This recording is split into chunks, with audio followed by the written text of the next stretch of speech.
Hello, friends. My name is Steve, and welcome to the Friday Conversation, episode 93, I think. I always get my numbers mixed up. Yes, 93. So today we will still be doing the normal kind of see where the conversation takes us, but we'll be focusing on all things characters. So that's kind of the theme for today, but we'll see what happens. So we'll start off with introductions. Jose, will you start us off, please, sir? Yeah, hi, I'm Jose. I run the Jose's Amazing Worlds channel on YouTube, and generally I'm also lurking around the page chewing forums. And as usual, Steve and everyone else, thank you very much for having me here. We don't mean to contribute to your antisocial yeah, but glad you made it. And Susana. Hello, my name is Susana Imaginario. I write weird mythological fantasy, and I also run a YouTube channel where I ramble about stories and board games, movies, things like that. Awesome. And Paramita. Hello, everyone. My name is Paromita. I'm a member of the Page Doing Forum. I like to read books in a variety of genres, and you can frequently find me rambling about them on the forum. Yeah, glad you could make it. I didn't want to be the only reader here, so thanks for helping me out. and Carl. Hi, my name is Carl D. Albert. I am an author and I work in the entertainment industry and a happy member of the Page Chewing Forum. And unlike Steve, I'm absolutely here to corrupt everyone and make everyone as antisocial as possible. So it's actually a great pleasure of mine. And I also want to highlight something that I don't know if it's ever come up in this podcast, but Paramita talks very casually about that, she reads a variety of books, but like, she's the fastest reader I've ever met in my life. It is remarkable. Yep. The things you can't see it here, chat, but like Jose and Susana both reacted. Were like, yes, like it is insane. She's like breaking her own records constantly. It is truly remarkable. It's a superpower. Teach us your ways, Paramita. How do you do it? What Do you really want to? What's remarkable to me is like you're not just fast, but you absorb it and like you actually like remember it. I could try to read that quickly, but so much would just like wash over my brain, especially with denser materials, denser stories. So I guess if everyone's ready, we can jump right into things. Yeah, go for it. Cool. So today we're talking about characters, Yes. and I wanted to open up the discussion talking about how a lot of times, when people are talking about stories, whether it be books, TV shows, movies, what have you, comic books, that there's a lot of debate around, character likability and, the idea of like, oh, do your protagonists need to be likable? Do they need to be relatable? What makes a character compelling? And so I just wanted to go around and ask everyone, what you personally find yourself attracted to as a reader and as a writer potentially, in terms of characters, whether you think an element of likability is important or even necessary, or, whether it is sort of a relatability, a mystique, what compels you? And I guess I'll start, you know what, I'm gonna throw it on you, Steve. I'm gonna throw it on you first. I'm mixing things up. I knew that was coming. Okay.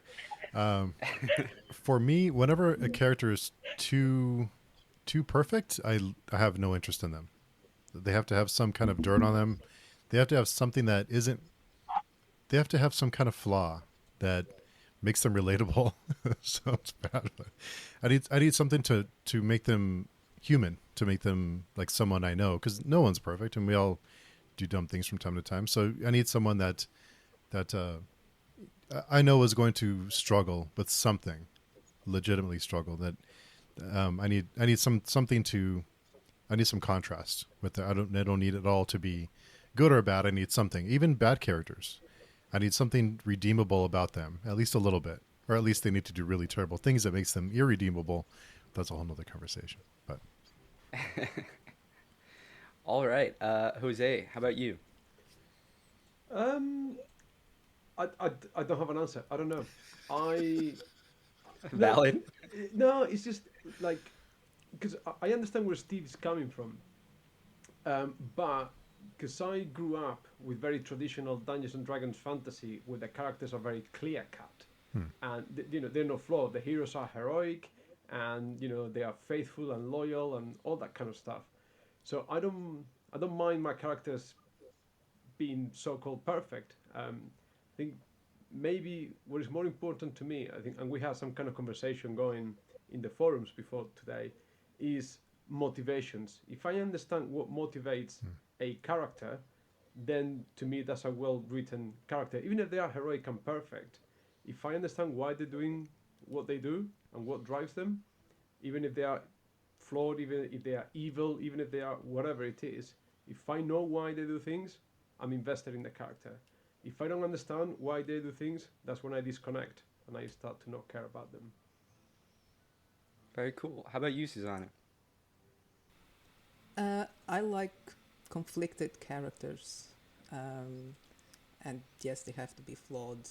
If they are too perfect, too good, it's just I don't find them realistic. Again, they have to be human. But yeah, they have to have the inner conflict of some sort. Cognitive dissonance is something that I explore a lot. My Just a little bit. just a little bit. Yeah, you've read it, so you know everyone is a bit, strange. But yeah, they need to have layers. You can't, even when you understand the motivation, it's you need to understand the context for that motivation. Why are they motivated to do the thing? There's layers. A good character needs to have many layers, and some of them contradict each other. And it's about how they go through the story dealing with that inner conflict. Those are my favorite. How about you, types of characters.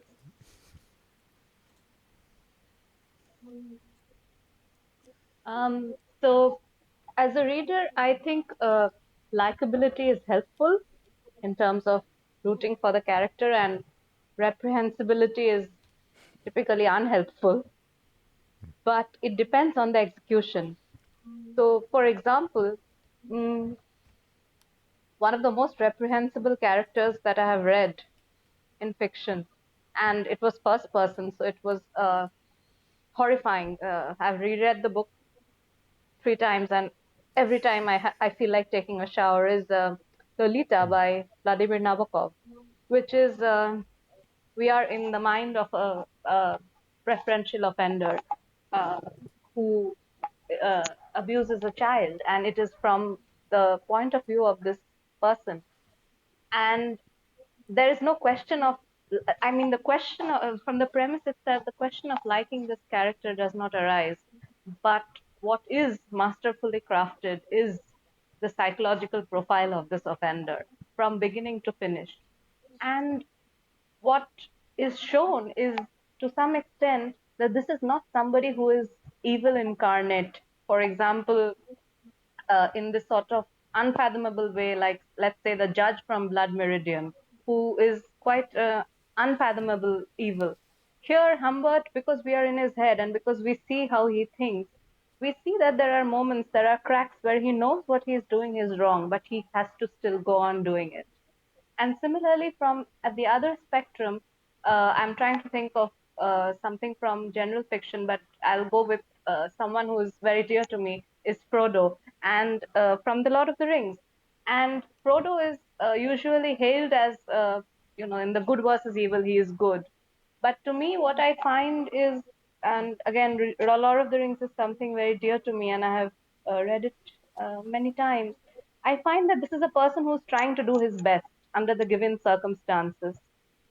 He cares about the Shire, he cares about his people, and then gradually he goes on to care about the world as it opens up to him.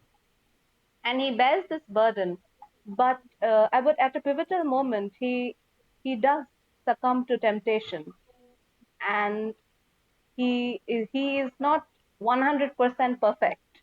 So I think there are nuances to be added even to the most likable or to the most reprehensible characters. Ultimately, it comes down to the writer's skill in how much they can make us engage with uh, the particular personality. It comes down to how much they explore the psyche I for think me. you all have spoken to things that really speak to me.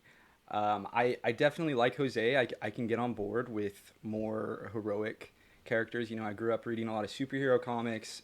You know, I'm a Superman defender. I love Superman. I think he's often written poorly, but I'm a fan. You know, I grew up with Lord of the Rings, Harry Potter even. You know, I was very much of the generation that grew up with Harry Potter, and the main characters in that are very kind of classically heroic characters.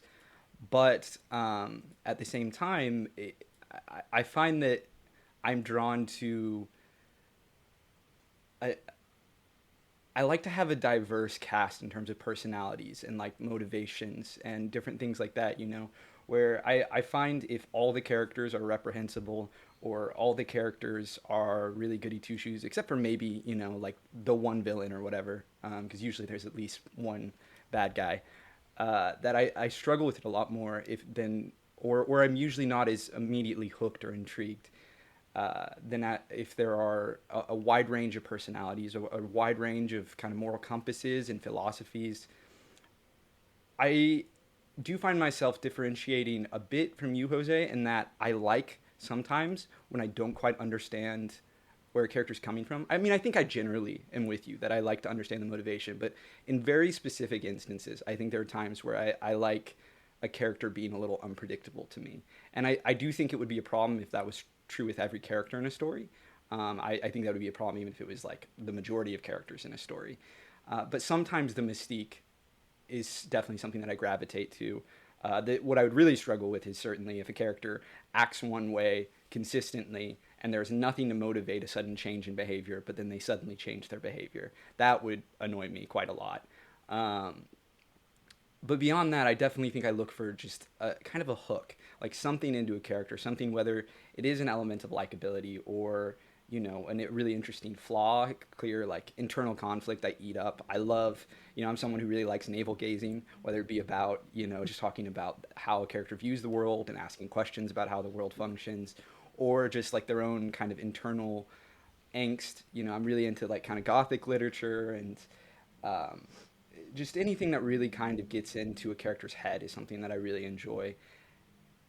And so for me, there's a wide range, I guess, of what attracts me to characters, and I think that's why, this was the first question I thought of, and was something that I wanted to talk about because I'm never sure about, how I personally feel in any given situation. Like we're reading, the darkness that comes before, and I found several of the characters more likable than I expected to.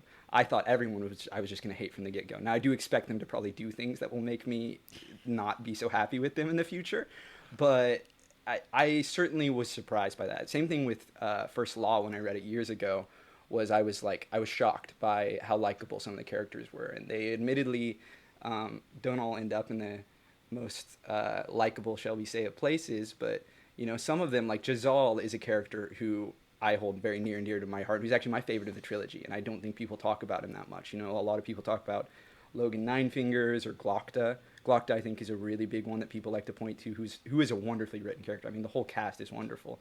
But Jazal, I'll admit it's a trope I really like. But, he starts out as this wastrel, horribly unlikable, little rich aristocrat, kind of cowardly too, but you watch him develop. He goes through horrible events, and you see like, oh, there's actually like goodness, and he's trying to improve, and that's something that really speaks to me, is that sort of growth, or where a character goes somewhere you don't necessarily expect or immediately see. The Jamie Lannister story. So Jose, it looked like you wanted to say something. You no, that's exactly what I was gonna say. That's exactly what I was gonna say. You just led me straight into it, and I don't know to what degree, when we talk about characters, you can just think about, you can separate the actual character. So whoever you choose from, like Logan Ninefingers, the barbarian from the north, or Jaime Lannister, the rich young knight. How much can you separate? So the conception of the character and then the journey they go on. And like for me, Jaime Lannister, like when I was reading A Song of Ice and Fire, is a character that I positively disliked and I found despicable. And then 4 books later, I'm rooting for the guy. And it's like, wow, what an amazing journey I've gone with this character, where I've gone from disliking and positively despising him to rooting for him. And I don't know to what degree the character journey makes us appreciate that character outside of just the idea, the notion, or the concept of the character. And just because to finish off, for instance, in Discworld, there are a lot of fantastic and wonderful characters, but they don't go on journeys. They just there. They always are sort of fairly immovable, but they're all brilliantly written, and those are concepts, and there's no journey, and they're brilliant. But in Game of Thrones, maybe in the First Law, is the journey, I think, that makes the character more than the actual conception of it. I don't know what everyone else thinks. There are two different types. I definitely agree with that. Yes, but just they are different types of characters for different types of stories. Um, Jamie, yes, we see his journey and we like him more because we understand him better. And in the beginning, he's just this horrible man that pushes a 8-year-old out of the window and having an affair with his sister. It doesn't get any worse than that. And he killed the king, so it's you are supposed to hate him. And then, as you understand him better, and of course as you go through his trials and suffering, so yeah, it's a great character. In this world, the characters don't need to evolve. They are there for the world, not on any journey of themselves. They are part of the world. They are archetypes almost, and the world revolves around them, it's different. They are not there to evolve. They are just there to make sense of things. I think it speaks to that Terry Pratchett was writing satire, right? Mm-hmm. I think in a lot of satire, the characters embody concepts. I mean, Jose, I saw you maybe disagreeing there, so feel free to, speak against it or however, yeah. Mm-hmm.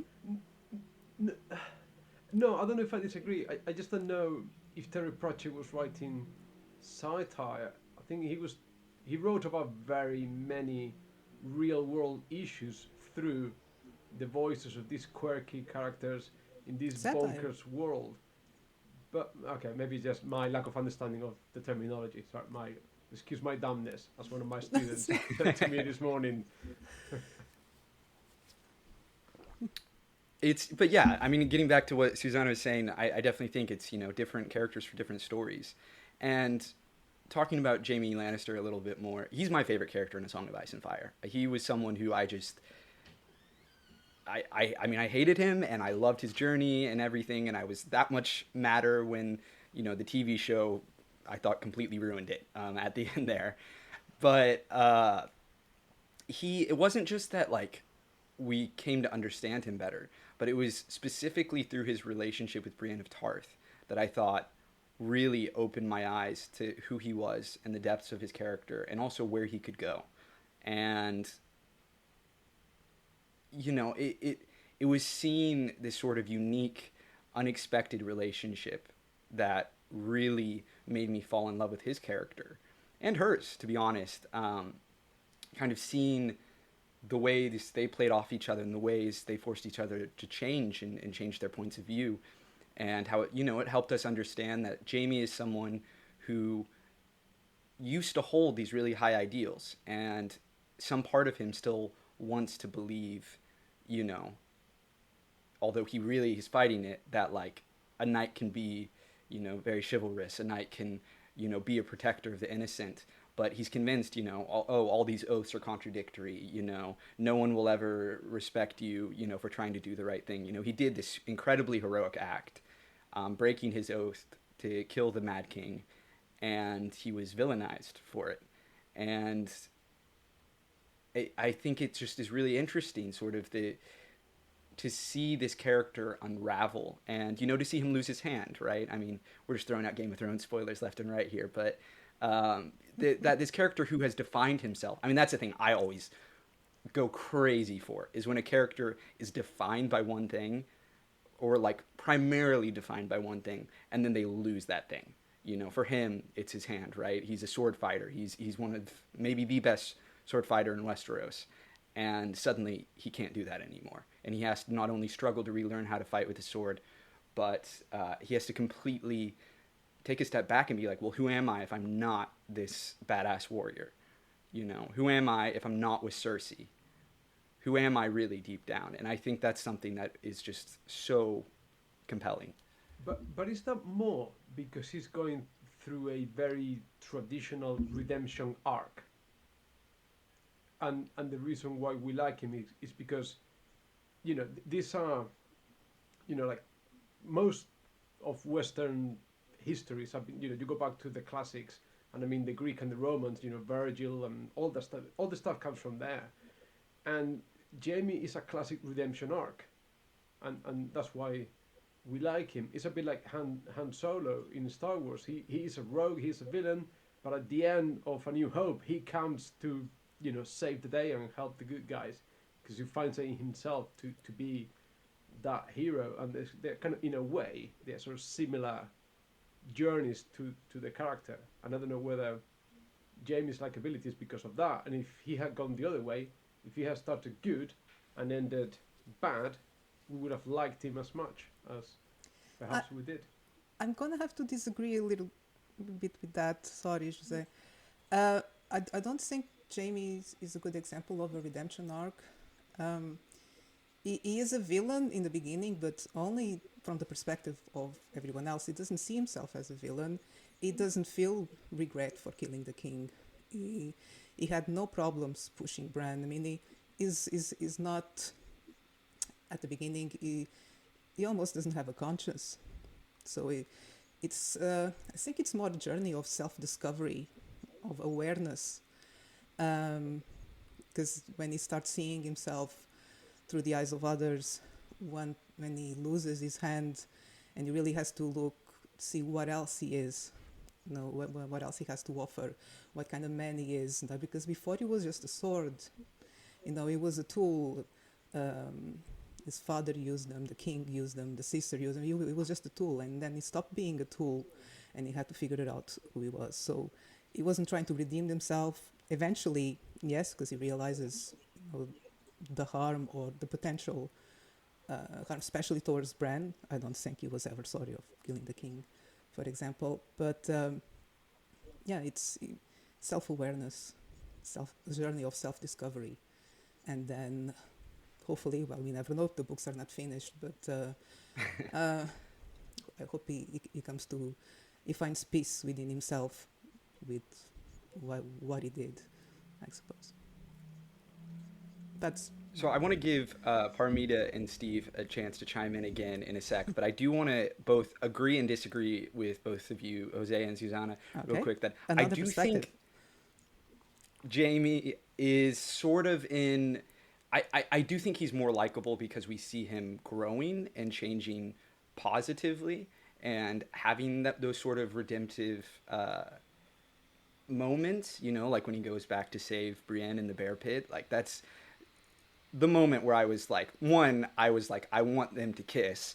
And two, I was like, I love Jaime Lannister. I'm here for this. Like, it's just such a ridiculous, like, it's such a stupid, heroic thing to do. From this character who we have seen as like being very antagonistic. But at the same time, like in the books at least, I mean, and I'm only thinking about this because I reread them recently, he doesn't still feel bad about pushing Bran out the window.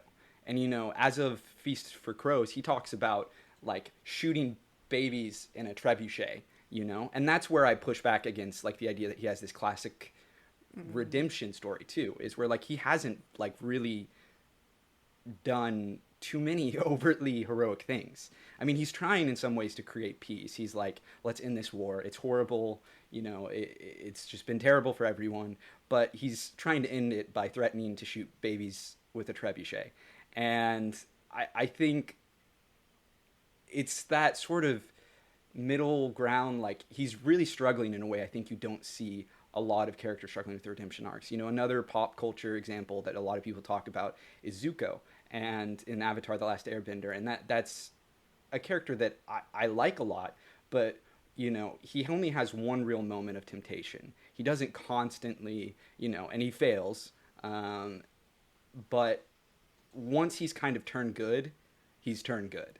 And he doesn't really have that continuous moral struggle of struggling with who he is as a person and sort of the moral choices he has to make, which I guess also speaks, you know, I mean, one's a children's show and one is this like very dark adult epic fantasy. Um, Going off of that, and Parmeet and Steve, if you have any thoughts about Jamie Lannister in general, I'd love to hear them. But I'm also curious, particularly from you, Steve, since you love your darker, you know, very dark gray and black characters. You know, you, what is it that draws you to them? Besides, like you talked, you know, some inner conflict, some doubt, you know, but is it, you know, also like so often villains get to have, you know, people say villains have more fun, Mm. right? Often they're more proactive than the heroes. Are any of these things, you know, aspects to kind of the darker characters that stand out to you? Is it, you know, do you think there's something sort of in a weird dark human, you know, enjoyment out of like seeing someone just like let loose? You know, what is it that speaks to you about these darker characters? Well, first I want to know Parmita has thoughts on Song of Ice and Fire, but I just want to say really quickly that I wish Brienne and Jamie didn't have a romance. I don't need them to have a I'd rather them be friends. I think when things become romantic, it just seems like, do we really need them to be romantic? Like, do we really need that to? I don't know. That's just me though. But I could yeah, not disagree more on that, but keep going. okay. I just think uh, I think it would be a much more interesting relationship and friendship if there was no romance involved. If they just had a mutual respect and they just live their lives and just didn't need that extra element that didn't. I don't know. I don't think it needed that to make that friendship interesting. I think it was interesting in and of itself and the journey they had together. I don't think they needed a romance to kind of like bring them together. But we can discuss that after. But as far as the as far as the characters go, I think for me anyway, I think in darker fiction, I think what draws me to these characters is that I want to see how they come out the other side.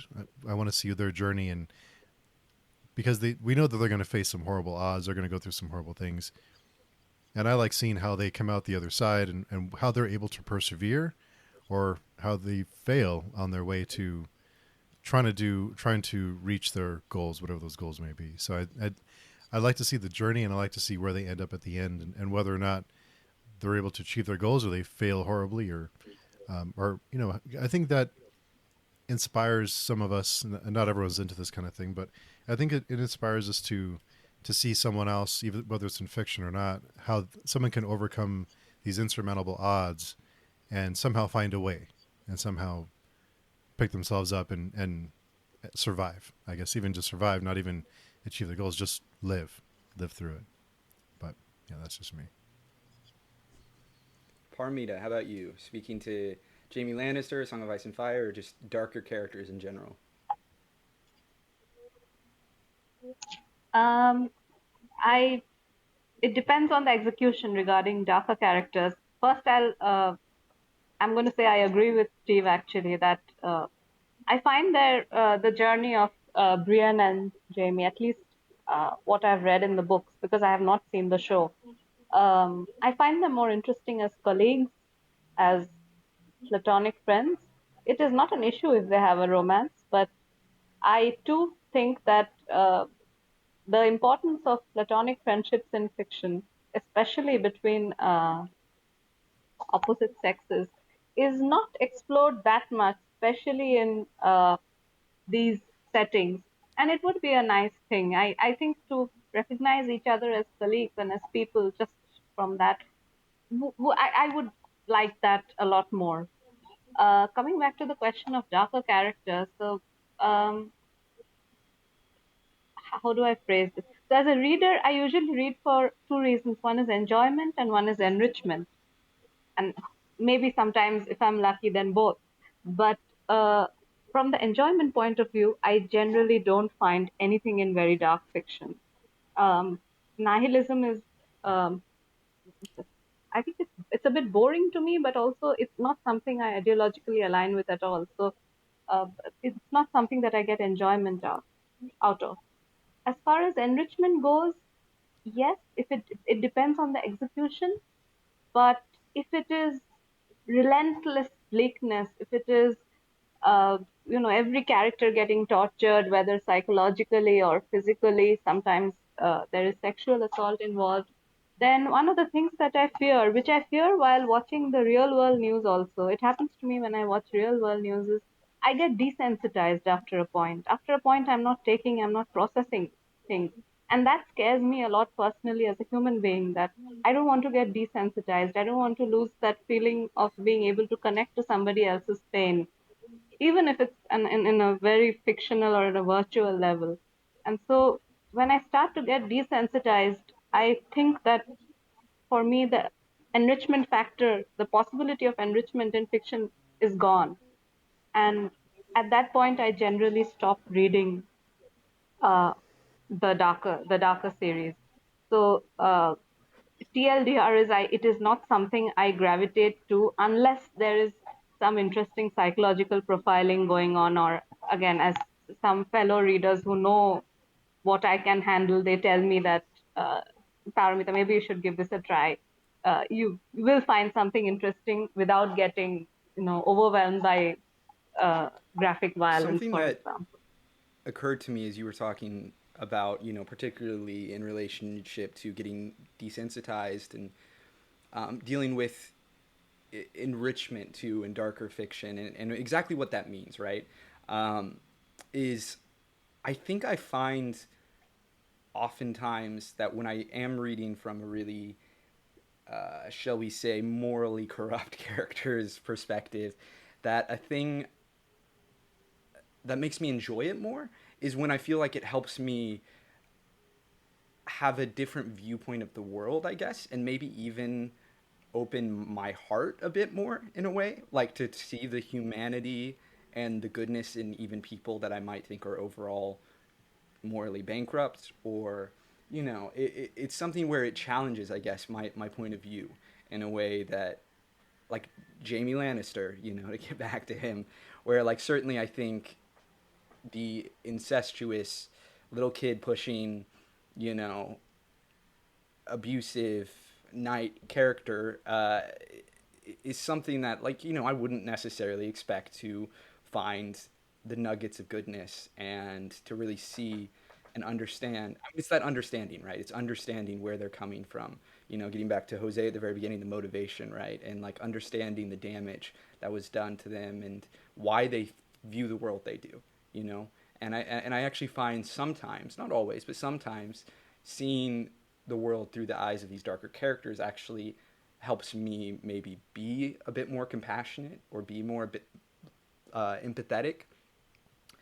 Now, I don't want to sidetrack too much about, should they or should they not get together, Jamie, Brienne, that sort of thing, because that's not what this is about.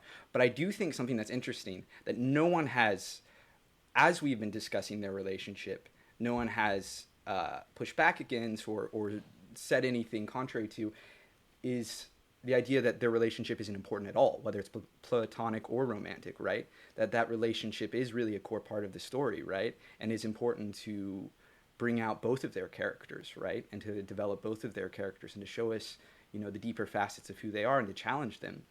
And that it really is important, I think, relationships in general in fiction, to showing us, who a character is and making them more compelling, because I think, we go through life and so often, our lives are defined by our relationships, whether they be with someone we know in person, our boss, a lover, a family member, friends, a rival, anything. It's so often our relationships are really important to who we are. And so I'm curious, to go off of that, how do you guys feel about relationships in fiction, and what are some really well done ones you've seen, platonic, romantic, what have you, and if you're a writer, how do you try to develop relationships? Well, that depends on the character, and to kind of try and keep it on the subject. I often get annoyed when two characters fall in love and you just how why I know love is blind and things happen, but sometimes they are so incompatible it would never happen in a million years, and entire stories built on that, and it really annoys me. It's one of my pet peeves.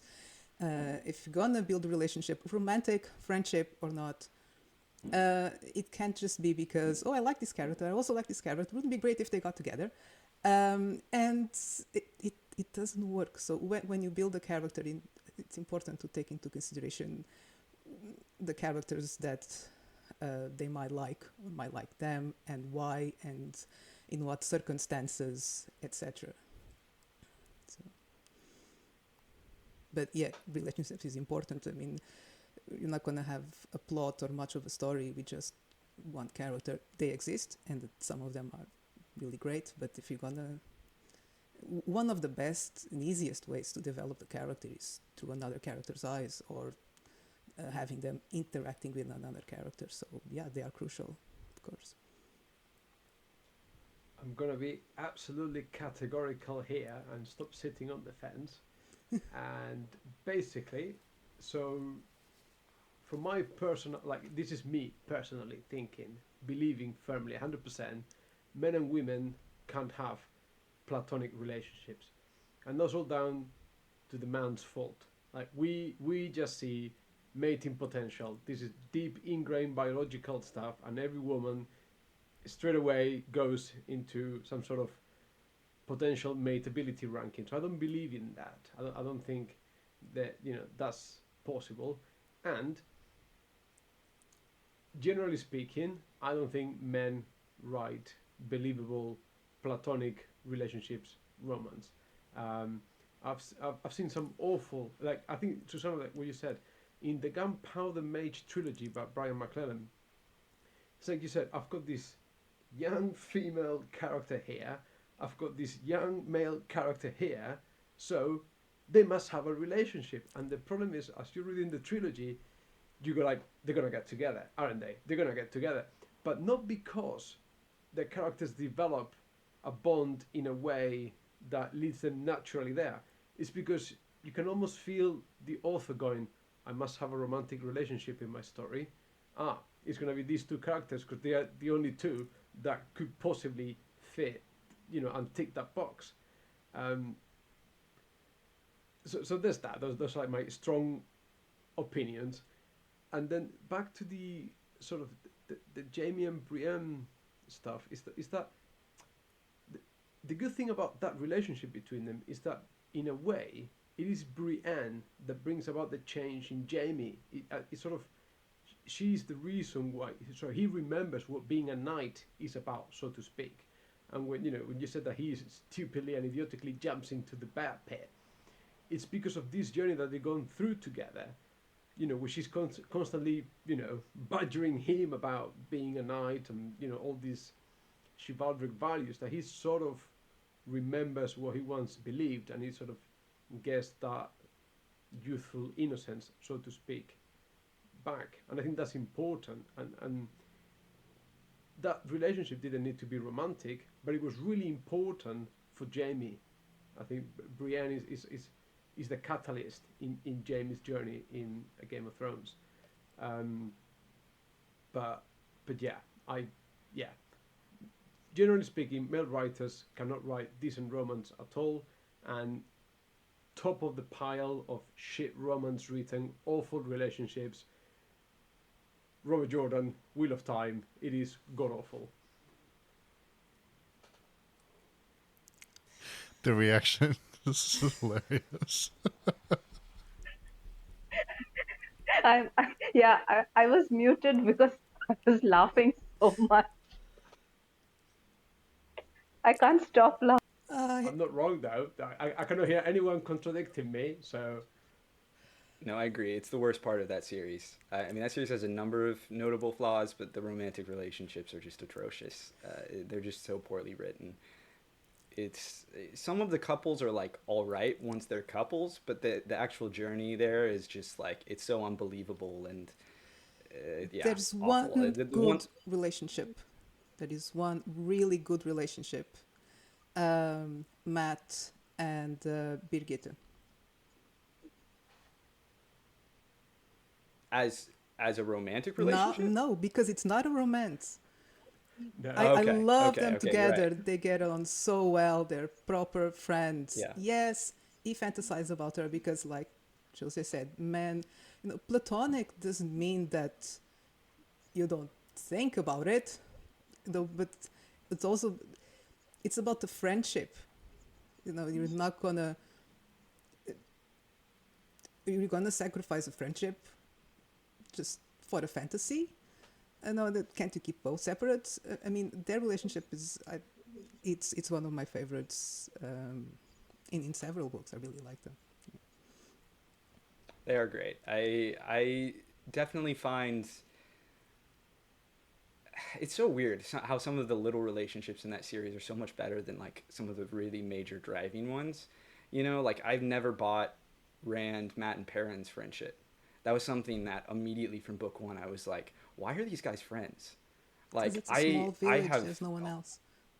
right, but it's supposed to be like important to the story, and they're like tied together by Taviran fate stuff, and I don't know. Like as someone who certainly has had a number of friendships that have been really important to me, I was like, I don't buy it.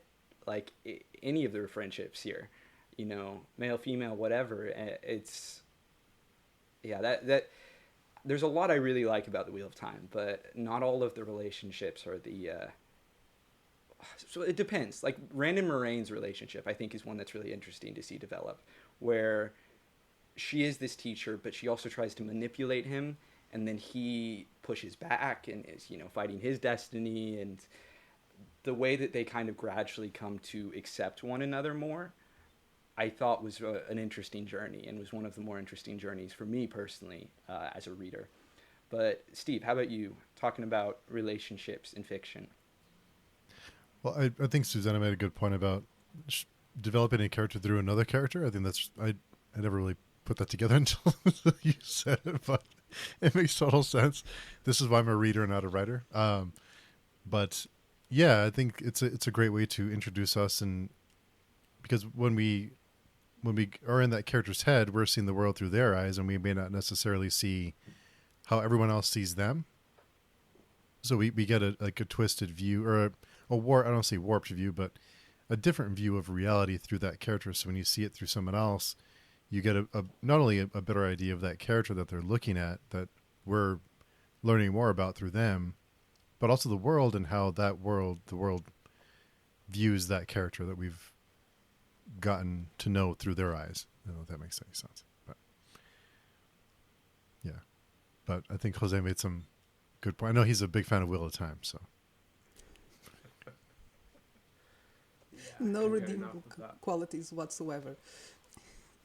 It's, it's your go-to example for everything that it's wrong in literature. It's the Wheel of Yeah, Time. yeah, yeah. It is my go-to place. You're right. It is my go-to place. Just a big pile of stinking, sweaty bollocks. It is. Sorry, Paramita. Sorry.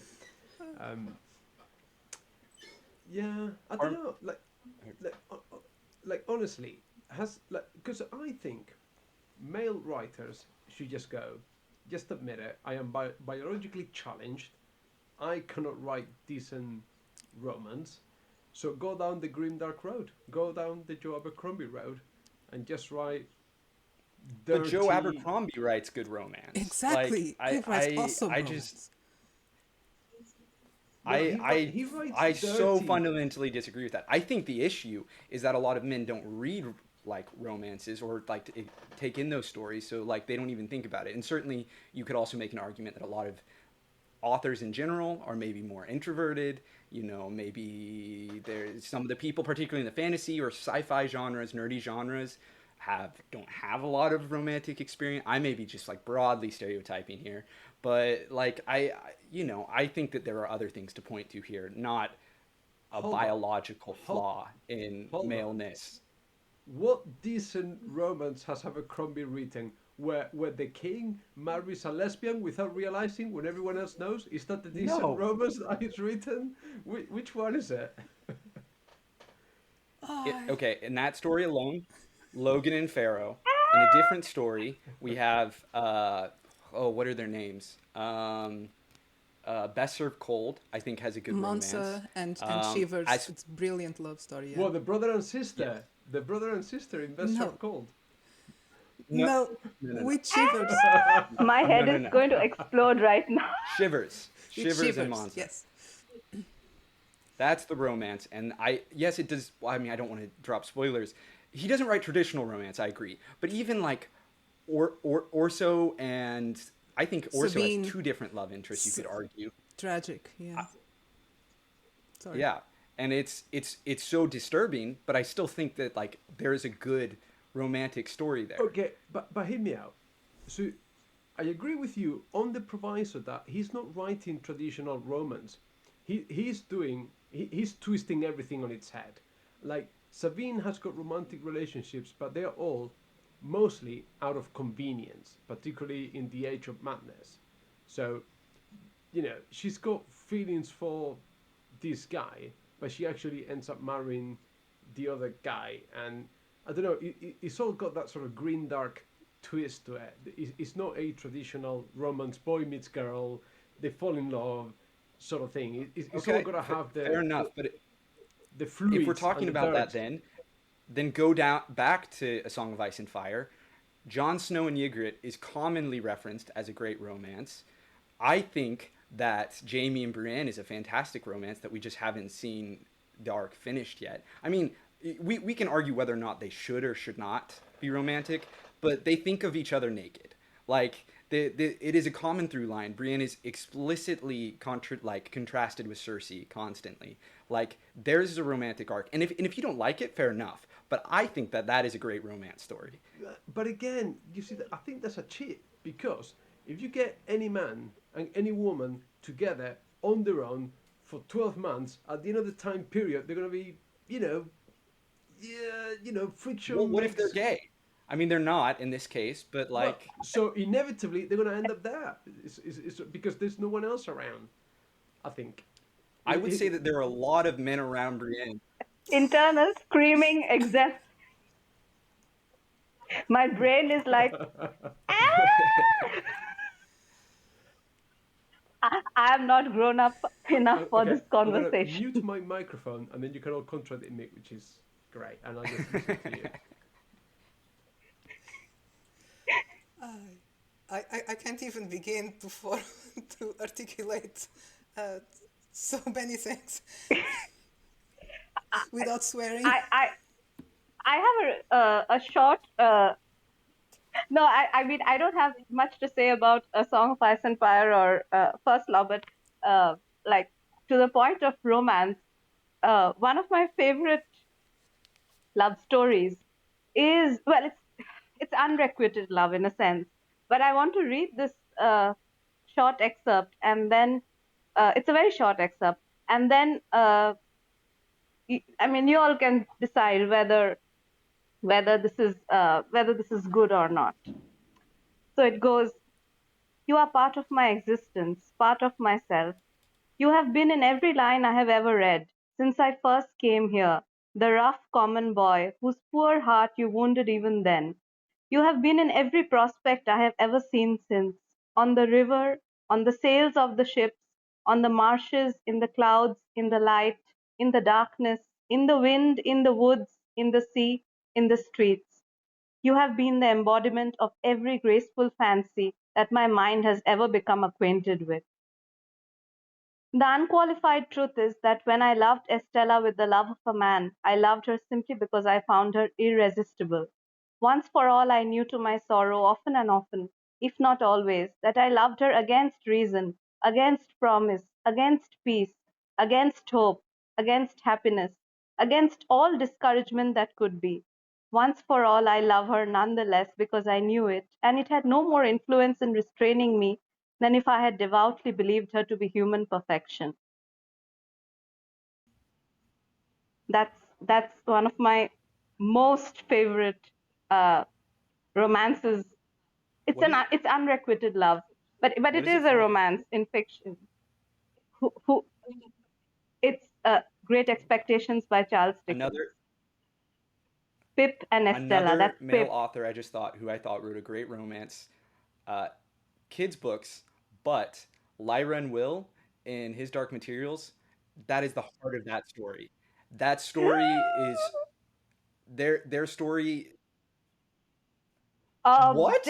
Are Objection. you kidding me? Objection. I'm not kidding. Objection. At the age of 12, you do not find your soulmate. I'm sorry. I'm not buying it. Your I'm first sorry. love though can I'm out. absolutely be hugely impactful, regardless of the age it happens at. Yeah, but that cannot be the basis of the world. No, no, no, no. I mean, think about Northern Lights, think about Subtle Knife, and then think about Amber Spyglass. I was like, what? No, I'm not saying that. Okay, so this is a personal thing. I believe that Lyra was the protagonist. I loved her in Northern Lights. And then she becomes like the second fiddle to Will. I think that No! I think the only book she's second fiddle to Will is The Subtle Knife. I think Amber Spyglass, she's very much still the protagonist. I mean, the whole Yeah, it's true. It's true. But I mean, Amber Spyglass, no, I don't buy that. That this, I believe, yes, of course, that teenage love can be very powerful, very pure, but that it can hold, that it can be the fundamental fabric of what holds the world together. I'm sorry. I don't, I cannot buy that. I just can't. I couldn't buy the Harry Ginny thing. I barely bought the Ron Hermione thing. I can't. so I'm you're what I'm sorry. getting from this is to you teenagers love it's just incompatible.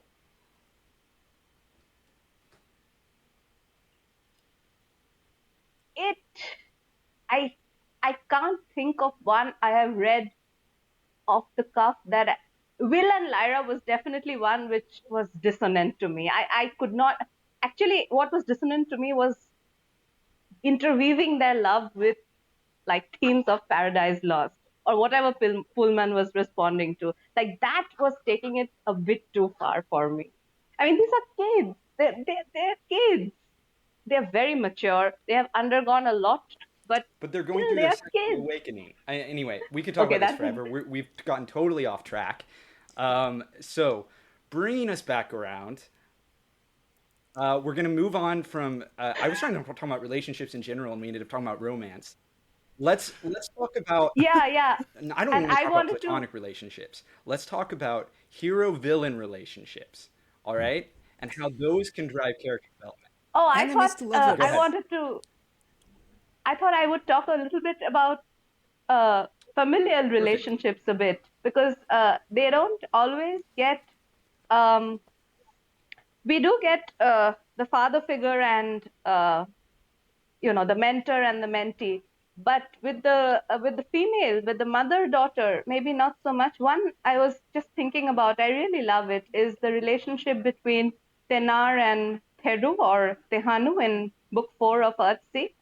So book 4 of Earthsea, Tehanu is my favorite because it's this very domestic story, but there's a lot going on underneath. And it has all these, again, I mean, it has a very beautiful relationship between Jed and Tenar. It has a very beautiful, this sort of, again, found family is something I'm a sucker for. So this found family, this mother-daughter relationship between Tenar and Theru, who is the adoptive daughter, and also this very beautiful sort of foster mother, I would say, almost relationship between the village witch Moss and this little girl Theru, whom she helps in nursing back to health. So that was something that is something that is really really stuck with me. I was wondering if anybody else can think of some nice familial relationships, anything, siblings or mother daughter. Another one I really love. I mean, this is a cliche one, but Molly Weasley and Harry. It's very dear to me. Robin Hood. Robin Hobb does fantastic relationships. I think to me, from where Patience and and Fitz. and Fitz That's a and lovely Bede one. and Molly and her kids, I think Agreed. Robin Hobb. I have not read anyone that does character work better than Robin Hobb. You are preaching in the choir here. That's what made her my favorite author was her characters' relationships. They just spoke to me so profound. Every single one, even the ones that are just like horrible and they hate each other. Like there's something very human and real in the way that they interact and they feel about each other. And yeah, the family relationships, certainly a lot of them are unusual. You could even pull back and be like they're kind of soap opera-y, but like it's very, very well done. And particularly in Life Ship Traders, which to me, as a trilogy taken out of the context of Elderlings, that is a wonderful, amazing trilogy to read on its own. You got the three generations. You got the grandma, the daughter, and the granddaughter, and the Vestry family thing. Yeah, I just go. I would run out of you know adjectives to qualify how good Robin Hobb does her character work. 1,000% agreed. Steve, I wanted to just get your thoughts on this quickly. On a series we've both read, and I guess other people might have read also on the panel, but I'm not sure. The Dandelion Dynasty, the friendship between Gia and Soto, that was rather, uh, that stayed with me quite a bit. Yeah, I agree a lot. What do you think? A great series, by the way, and great characters and development. But I am curious. And I hate to I don't want to bring it around back to the romance thing, but I'm curious because Parmithi mentioned that I haven't read a Great Expectations. Sorry to say, I know it's a sin or whatever, but I am curious because so for a 12-year-old to think they or to either be convinced they met their soulmate or not, wouldn't that be their world at 12 years old though? Or am I missing context with because yeah, so as a 12 No, you're absolutely and right. It would you be you their could world. meet your so Uh, you could meet your soulmate when you're 12 and not end up with them later. You could just be that person meant had significance to you. But I do wonder if it's a cultural thing, if there's differences in culture that we celebrate romance, and wonder if cultures see that differently. So that I wonder everyone's very thoughts on that. much. Yeah. Yes, very much. Yes. I very much agree. No, Yes, and this I is think true. at some point uh, we had we were talking about romance and love and lust and attraction all in one package, and those are very different relationships, very different emotions, and yeah,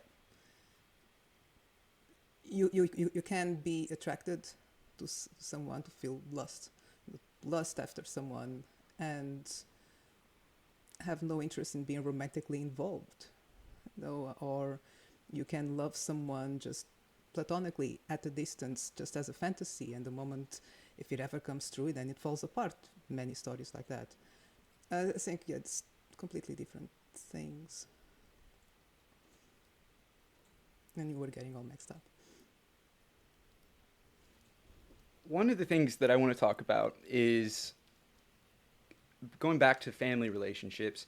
I have found, and maybe I am totally off base here, but when familial type relationships are explored, it's often found family, particularly in fantasy and sci-fi and horror even.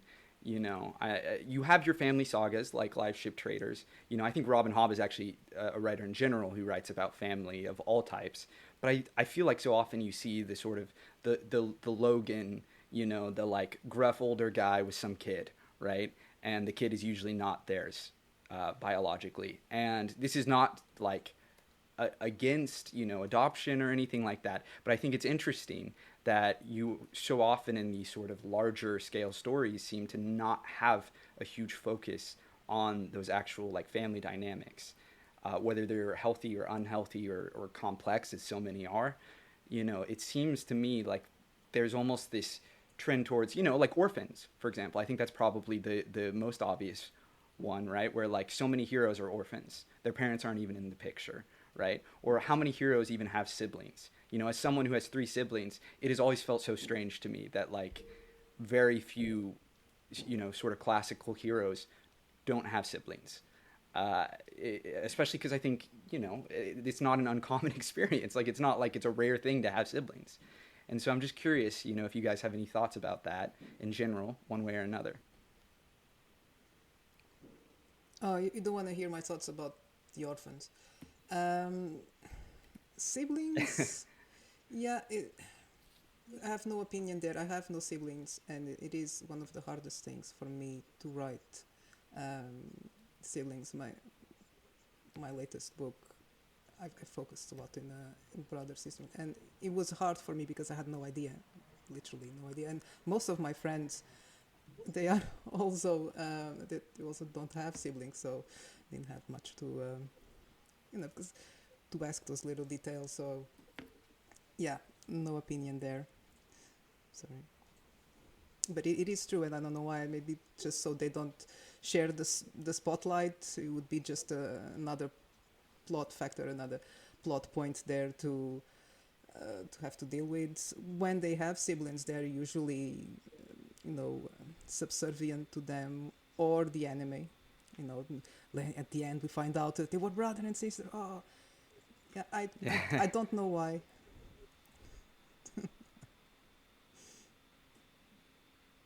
Jose, you look like you were going to say something. Yeah, I think it's the thing about it, there's nothing heroic about being brought up in a stable household, isn't it? Like the the hero overcomes difficulty, and if you're brought up in a stable, loving household with two parents and siblings, you know where is your challenge? Where is your strive? Isn't it?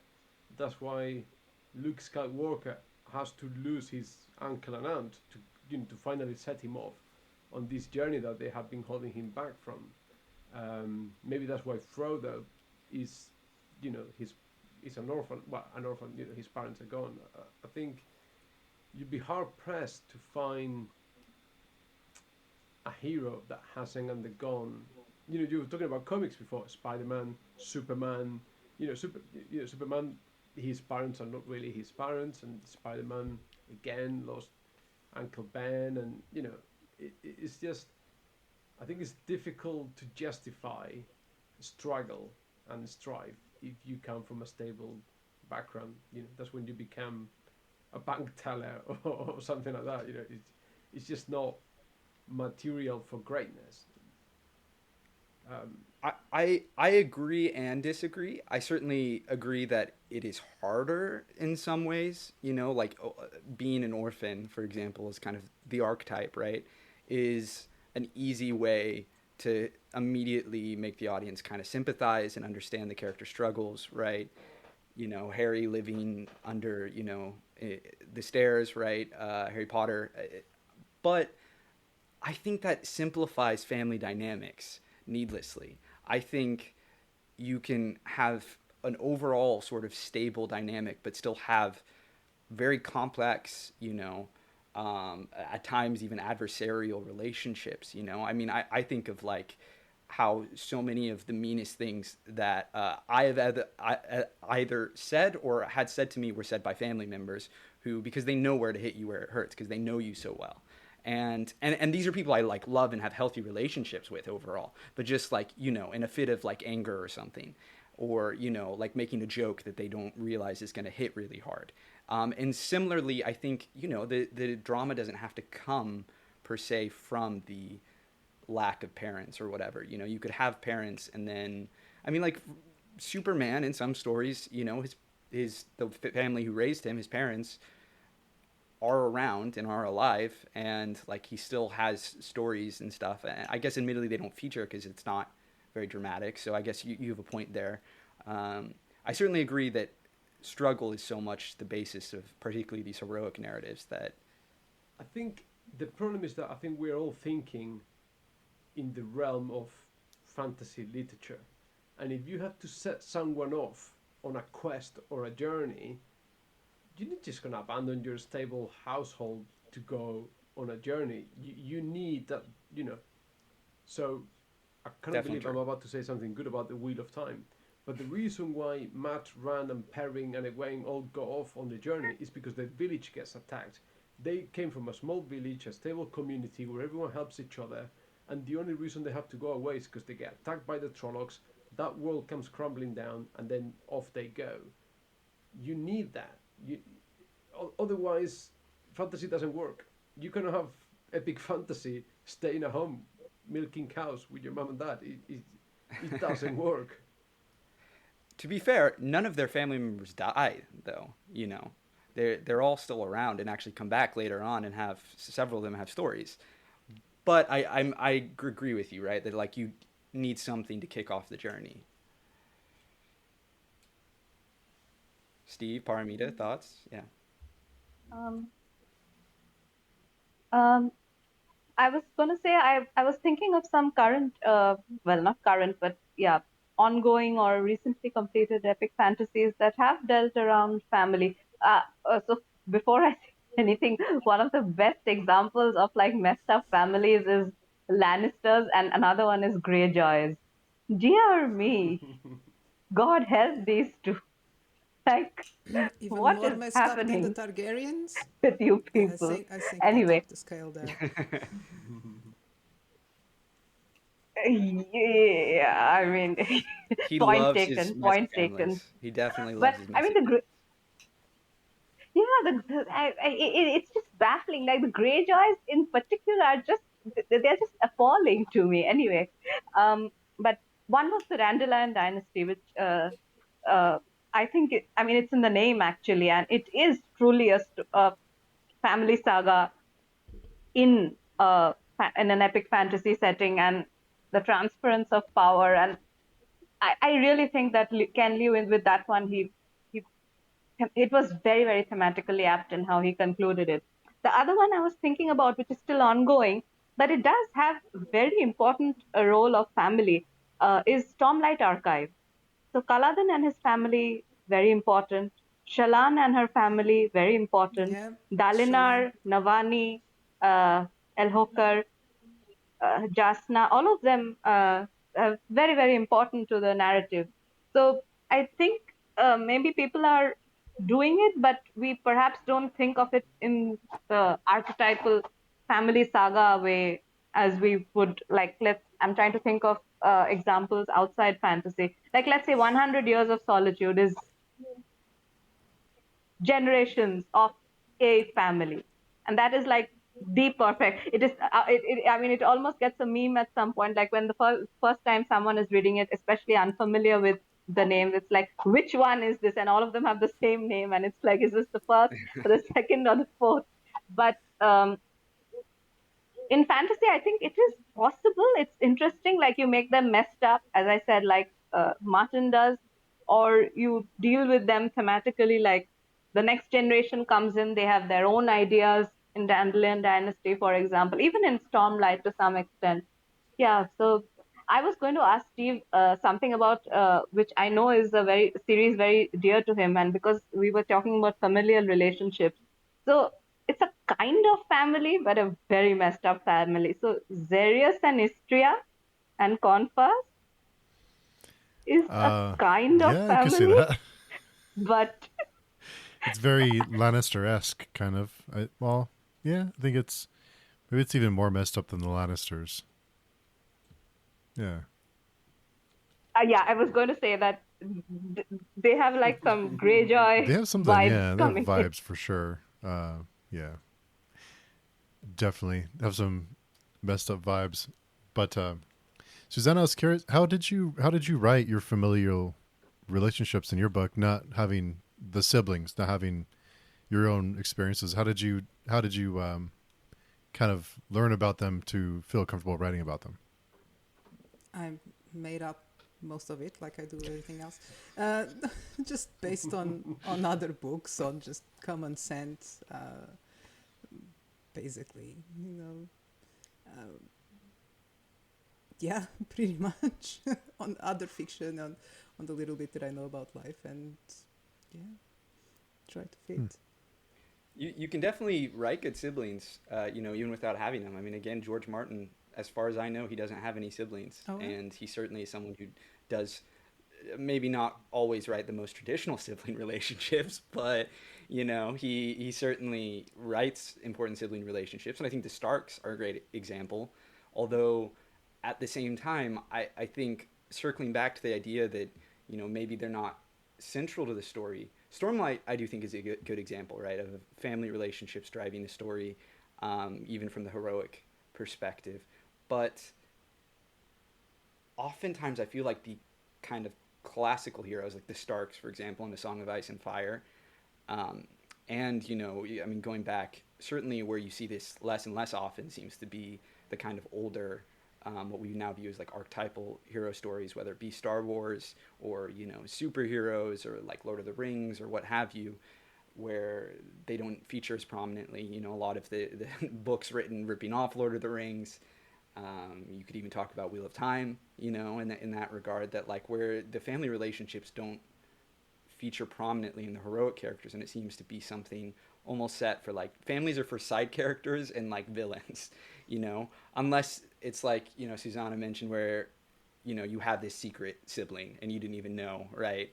And usually they're a half sibling, or your dad is secretly the bad guy, something like that. But certainly not exploring anything that remotely resembles a traditional, even if maybe toxic or messed up family dynamic. It just seems like the heroes, which I think it gets back to what Jose was saying, is it's a lot harder, and it certainly, if you're gonna spur someone onto an adventure, it's hard to keep them around if they're they have a whole family, they have a whole life, Mm. expecting them, that needs them around. Although again, I think that there are interesting dynamics to explore there, not only in terms of the relationships themselves, but like an individual's concern and duty to family members.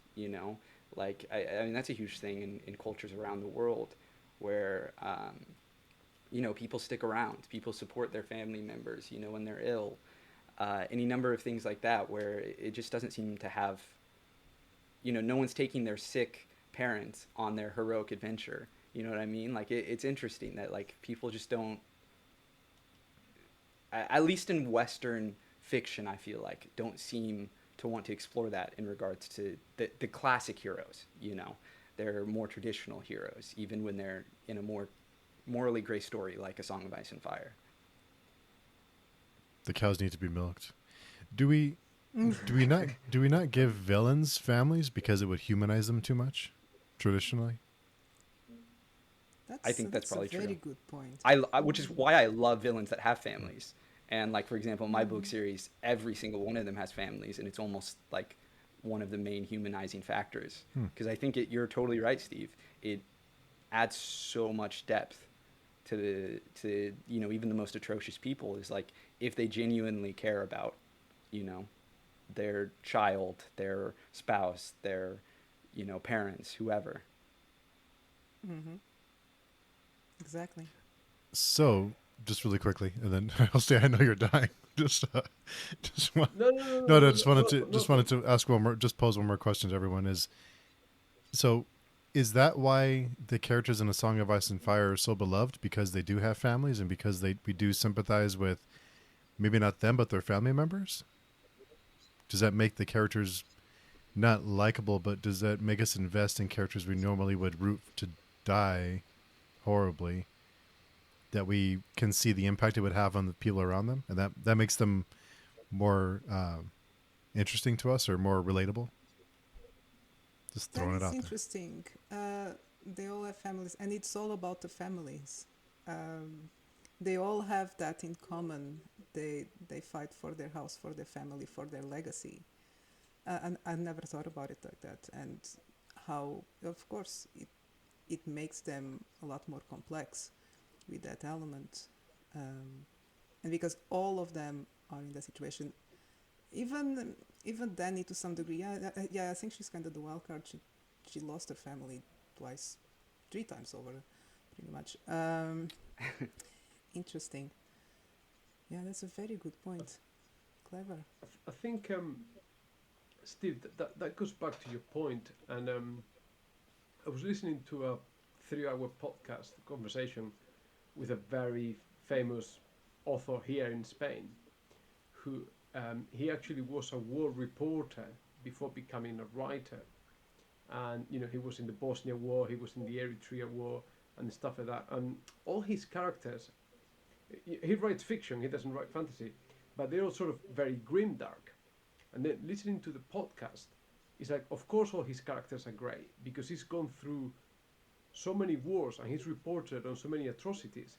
But he would say, like, because that's human nature, he's seen people, be, family men in the morning and then pillaging and raping a village in the evening. He's seen people be the best and the worst that human nature can be capable of in the space of one day. So, he says everything is grey, and that's why all his characters are grey because he's gone through so many wars that he's seen.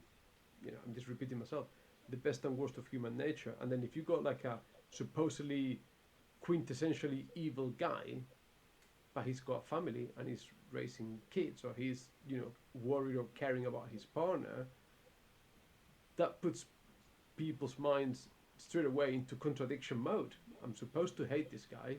Now you're presenting me with this idyllic, or sort of like, am I meant to hate him or am I meant to like him? And I think maybe that's where the appeal of grimdark to you comes from. Is this duality of human nature, of being able of doing good and bad things. Um, and I think maybe if you're trying to portray, if your intent is to portray someone as intrinsically evil, you cannot show that character in moments of humanity because it would defeat the purpose. Yeah, it definitely speaks to the human condition, that you can have, I mean, in the mundanity of evil, right? And that someone can be, I'm just following orders, right? And, they can be a family man and then they can go commit an atrocity. And just like given the right circumstances, people can be pushed over the edge. I don't know that the way someone would be evil would be, I don't think all people are evil in the same ways. I think that's sometimes a way that narratives get maybe, if whitewashed is a term, then blackwashed. I don't know, where like people try to paint it where like all human beings are sort of all the same type of, I mean, we're all the same species, but like I think individuals, maybe some people are, much more naturally like liars, for example, or some people, are more violent. Some people are more, what have you. And I think, I guess I'm veering off here. I don't even know why we were just talking about human nature, I guess. But that's something that I look for, certainly, in characters, getting, back to kind of the Uber subject, that, and the idea, again, that there are different people with different, sort of backgrounds and traits, personalities, and, different people commit more naturally, maybe, different types of evil, different acts of evil, different acts of good. I think it is interesting to see the big, horrible, supervillain have a family and be a family man and like care about people, because it does create that contrast and it creates that paradox. And just seeing the kind of the range of behaviors, I think, is something that adds a lot of color and depth to the story. And, getting back to what you were asking, Steve, I definitely think you're right that making it so family based, A Song of Ice and Fire, adds a lot of humanity to the characters, even the worst among them. Even when they're maybe acting just out of their own self-interest, if it impacts their family members, it instantly makes it that much more relatable, I think, because one way or another, we all have families, whether we're adopted, whether, we have no siblings, whether we were raised with our cousins or not, everyone has their own version of family. And I think that makes, when we see the characters interact or act based off their families, it certainly humanizes them for good or ill.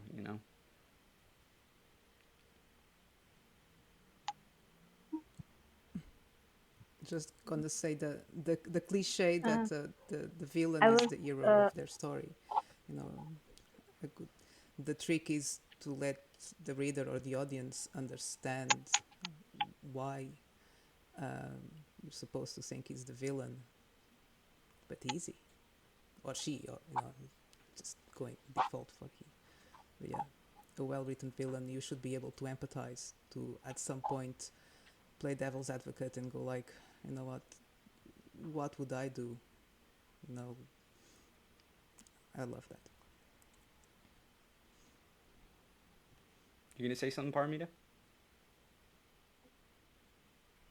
I was going to say, for me, actually, the answer to Steve's question is the opposite. For me, I won't say the characters are beloved, though some are, but what makes it interesting is, I think, I mean, you have these clans which are fighting for this prized throne, but even within the families, uh, I mean, the entire concept of family is uh, so so tragic in a way that they have these titles. They are Lannisters and Baratheons and Greyjoys. But what does the title mean apart from infighting even within themselves? Even when they interact among one another, they're always thinking of. There's always some agenda. There's always something. Most of the families, whether it is you think about the Tullys, whether you think about the Baratheons, you think about the Greyjoys, and even the one family which had a chance, which is sort of what Carl was saying, the archetypal heroes. They are separated by circumstance, but even among them, there were fractures. For example, of course, it's very natural at that age, but Arya Sansa were it was typical sibling rivalry. But anyway, now they're all uh, gone or in different parts of the world, and I think it's a very fragmented sense of what family means. And uh, I think what makes I mean, A Song of Ice and Fire, sorry, more interesting for me is that it's like Martin to me is almost saying that, look, all you humans, you're like busy with all this pettiness, both within the family construct and also, you know, the war of the factions, while this external threat is looming large and everybody is just like totally not bothered about it. I mean, I'm not saying they're not bothered, but they are not giving it its due importance. So because I think the series is called A Song of Ice and Fire, and the show was called Game of Thrones. And yes, Game of Thrones is a very important part of the narrative, but my belief is that ultimately we have to go back to Ice and Fire somehow. And this pettiness of human beings is going to get some pushback from nature. That's what makes it interesting to me Exactly. personally as a reader. It's all pointless. They are all having their skirmishes, killing each other, and we we know just how pointless it is. Yeah, that is a tragedy. Right, highlighting the futility, exactly, and yeah, pettiness is the right word, absolutely. And to give credit where credit is due, George didn't come up with that concept, right? That was Tad Williams originally. He pulled that straight from Memory, Sorrow, and Thorn. The whole idea of the old, Yes, threat coming out of this existential threat coming out of the North, and the political squabbles getting in the way, and yes, these confused, difficult family dynamics, distracting people from what the real issue is. The literal like potential end or genocide or even just enslavement of humanity. And it definitely it is that dramatic irony. I think that makes it so compelling. Mm-hmm.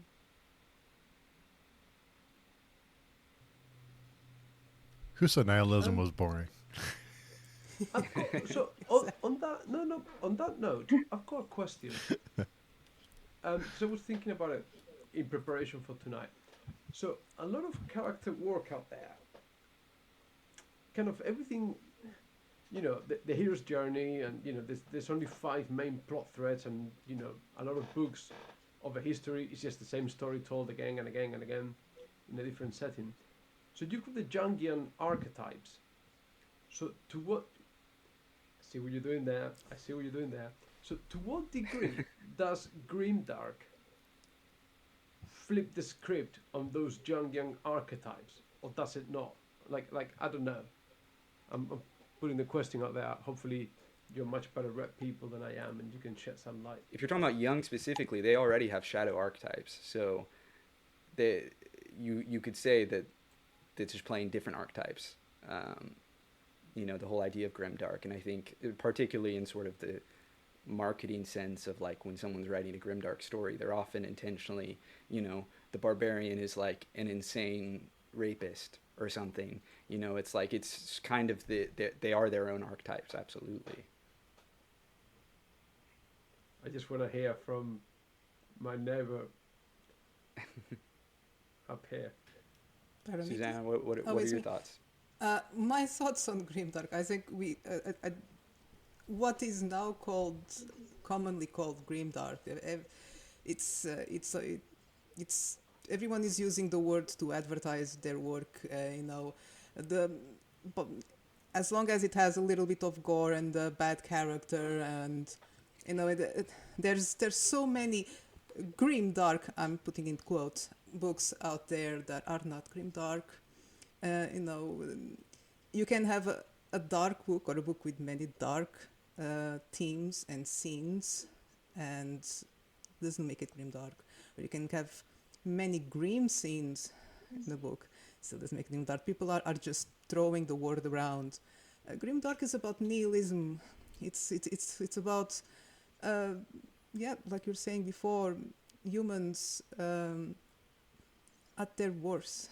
When they are pushed to the brink in circumstances this world that does not reward any good deed, or doesn't present any good options. It's always between the lesser of two evils, and there's always conflict, always you know it it's a lot more psychological, or um, for me anyway. Just because you're gonna add monsters and killings and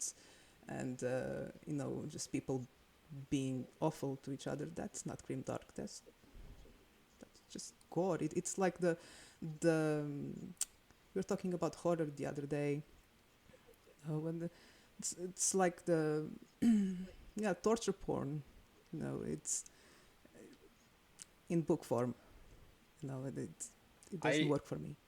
I find myself Yeah, I find myself agreeing with you, Susanna, and I that's generally how I felt. And grimdark is a term certainly that I've always struggled with. God, we've veered completely off topic, but while we're talking about it, it's certainly something. I mean, we could probably have a whole episode, right, about grimdark, as a subgenre and what it means and how everyone defines grimdark. Because I do feel like grimdark is in the eye of the beholder, right? Everyone kind of has their own definition. To me, I definitely also associate it with nihilism, and even something that is more existentialist, like A Song of Ice and Fire, I wouldn't consider grimdark. And just like for anyone who doesn't know, like the difference between like nihilism and existentialism is essentially about finding your own meaning in a universe without meaning, without direction, right? And nihilism is basically saying everything sucks, nothing has meaning, the world is cruel, and you die. Exactly. And you, First Law, for example, I do think is nihilistic, and I love those Yes. books. I'm not normally a fan of nihilism, but like those books at the end of the day are like everyone sucks. There is no happy ending. The world continues to suck, and will only you may break a dynasty, you may break a system, but the new thing that's going to replace it is just going to be as bad. And as opposed to A Song of Ice and Fire, which I think talking about Jaime Lannister and the way you kind of represent philosophies, and why Jose was talking about him as a redemptive character is that it really is sort of, or Susanna's like this self-discovery is about him finding his ideals again, right? And deciding that despite all of these oaths are convoluted and they contradict one another, and people will hate you even when you do the right thing, but that doesn't mean it's not worthwhile. I really don't think the reader is meant to take his experience with the Mad King and be like, I actually think he should have just stood by while the Mad King nuked all of King's Landing, right? Like, no, that's a heroic act. And I think that series, while certainly showing a lot of the worst that humanity can be, is also about ultimately finding heroism within that darkness and standing up and getting back to the ice and fire thing, right? Ultimately, I don't think the White Walker's going to come down and kill everyone. I just, if the show is anything to go by, that's definitely not going to happen, and they're not even going to get very far.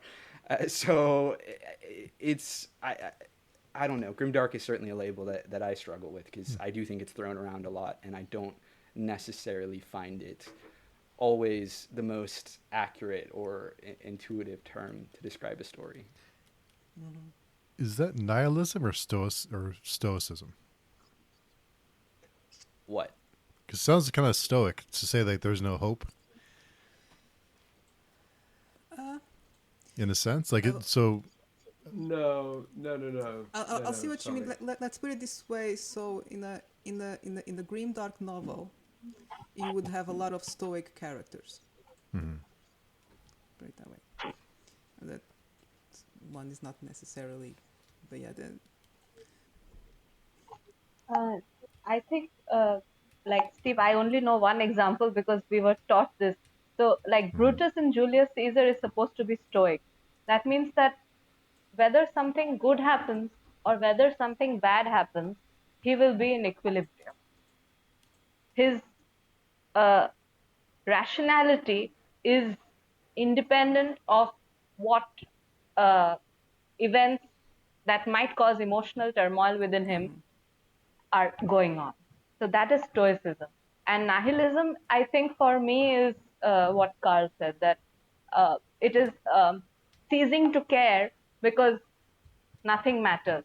And stoicism is, I care, means it is like, we have in Gita, they say that you do your work, but don't expect results. Yep. So I will do my work, but the result is not in my hand, and I am okay with that. So that, I think, is stoicism. And nihilism is do work, don't do work, result is same, blah blah blah. Like I think it's a more bleaker perspective, whereas stoicism is leaning towards a more philosophical and at times even a more spiritual I mean, perspective. because I've read Marcus Aurelius' Meditations, which is meant to be the sort of stoic, and I think in there, what he's trying to say is that sort of give me the strength to change the things I can change, and give me the patience to accept the things I cannot change, and the wisdom to tell them apart, isn't it? So with the stoicism, there's still hope. Like, you can still change the things that you can change, and you should strive to do that. Whereas in a nihilistic view, it's like, don't even try, mate. Like that, the systems are out there to crush you, and every hopeful person is just gonna get smacked down. So I think they're not quite the same thing, and I think in the first the first law is grim dark, because when the characters try to change things, Logan, and who's the other barbarian he's more prominent. Shivers. Shivers, Cole Shivers, is this idealistic character that wants to see the big world out there, and be a good person, and the world just beats him down every time he tries. So I think, from a sort of philosophical standpoint, the first law is grim dark. Whereas just because nasty things happen, that doesn't make it a grim dark book. In Realm of the Elderlings, a lot of nasty things happen to the characters, but no one considers it grim dark. You got characters getting raped, you got all sorts of nasty shit going on, but it's not grimdark. So we're talking stoic characters in in nihilistic worlds. As Yeah. so, like, I suppose, like, Glotka would be a stoic character. exactly. So he accepts his nature as the cripple, but he works his way around the world, and he can change. He tries to change for self-serving reasons, but he does. And I think in a way Sabine is similar. She accepts the world for what it is, and she just maneuvers her way around it. Because if it was, What is interesting? I'm sorry. Okay. Oh no, I was just Go ahead, mentioning Steve. just if because if it was just nihilistic characters in a nihilistic world, nothing would happen. There would Exactly. be no That's why story. you need the I stoic suppose, characters. yeah, They are yeah, the yeah. Yeah. ones. Right. It'll just be a bunch of people drinking in a bar or an inn, as the case may be, and just moaning about life, isn't it? I think you could still have. I mean, I guess it depends how you're defining it. But a character could be nihilistic and still act. Like I think they would just ultimately think that there's no point, and they're just doing whatever the hell they want to, you know. And it's not about any sort of ideals. It's not about trying to improve anything. It's just they're doing it because they want to, and you know maybe even just like giving in to like base animal urges. The first law is interesting with the context of like the larger world and how the story goes beyond. Like it's never happy, but you know, there are a couple of the standalones where I feel like actually I think all the standalones in some ways they don't all have happy endings per se, but they don't all end without characters, you know, changing for the better or even finding some sort of little peace. Like I won't spoil it, but like there's a character in the Heroes, for example. That whole book is basically about how war is shit, and it's the worst thing, and it's pointless, and it's petty, and you know it's run by the worst people just trying to pursue their own selfish ends. But there is one character who starts out thinking, you know, war is this amazing thing where I'm gonna make myself famous and glorious, and you know, make my name. And he ends the book being like, you know, I'm just gonna go live on a farm. I'm gonna live a simple life, and it'll be okay. And it's almost this cathartic, you know, sort of happy ending, weirdly, for the character. Or, you know, even talking about a character like Glokta, who, without getting into spoilers, but he does rise up the world. And I think he, in some ways, has a nihilistic view of the world at large, but he also cares about people still. Like, he talks about how terrible the world is, but like, he loves Sabine, for example. You know, like, he genuinely cares about his daughter. Um, he genuinely cares about you know a number of individuals. He's not a very good father. He's not a very good you know person. But it is interesting. Kind of. I don't know if it's Joe Abercrombie softening in some ways, or just like further fleshing out kind of the world and you know his potential point of view within that world at least. But there is a I think potentially more complexity there too. And I think potentially more complexity to explore with nihilism, right? Like I don't think No, talking but about it if nihilism defines grimdark, you know, that it's necessarily showing nothing but bleakness, even though certainly a lot of the times people are just like, it's the most flaccid, underdeveloped, you know, thematic point a lot of times when people are trying to be grimdark. But Joe Abercrombie is admittedly not most writers. no, but I think the two things are not uh, contradictory. Like Glotka can be cynical and bitter about the world, but it doesn't mean he cannot love his daughter. You know, um, I can think that the world is unfair and unjust. But I still love my kids and I still want the best for them. And suppose what I'm trying to do is help them or teach them how to navigate this world where the odds are stacked against them. It you know, I think it's a different thing there. Definitely. And actually, talking about one, stoicism, and two, kind of existentialism, too, I actually think Shiver's arc is ultimately much more hopeful than Logan Nine Fingers. And arguably, Logan Nine Fingers, his story beyond the original trilogy, which is definitely very bleak. And I actually think is probably the bleakest the story has been. Um, that Shivers he has a very dark arc, but his story doesn't end at his story's like his arc's low point. And again, I don't want to get into spoilers for anyone who's listening and hasn't read all the first Law books, but he does more and he actually does good things. And I don't think his story ends in a way where it's like, at least where it is right now. But maybe he's alive, maybe he's dead. I don't know. But that you know, it's not ultimately just like you can't change for the better. I don't know. I guess that's what I'm saying is like Abercrombie's works have become more complex, I think, in some ways, thematically, as he's gone on. Like he's let characters actually change in ways he didn't previously.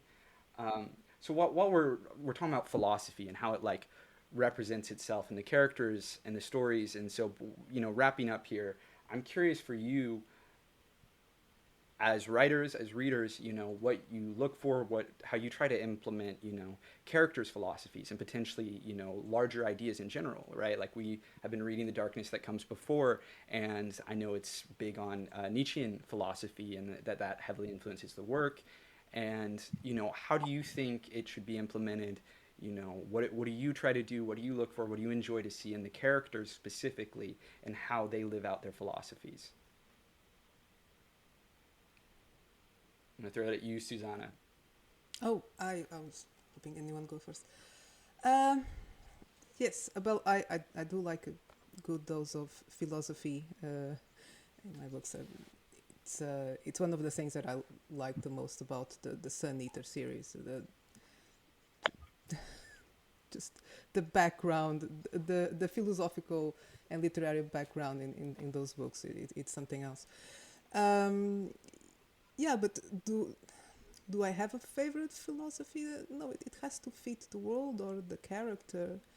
Um, I don't even know how to articulate the answer. Does anyone else want to go first while I organize my thoughts? Okay, I'll go on. Go on.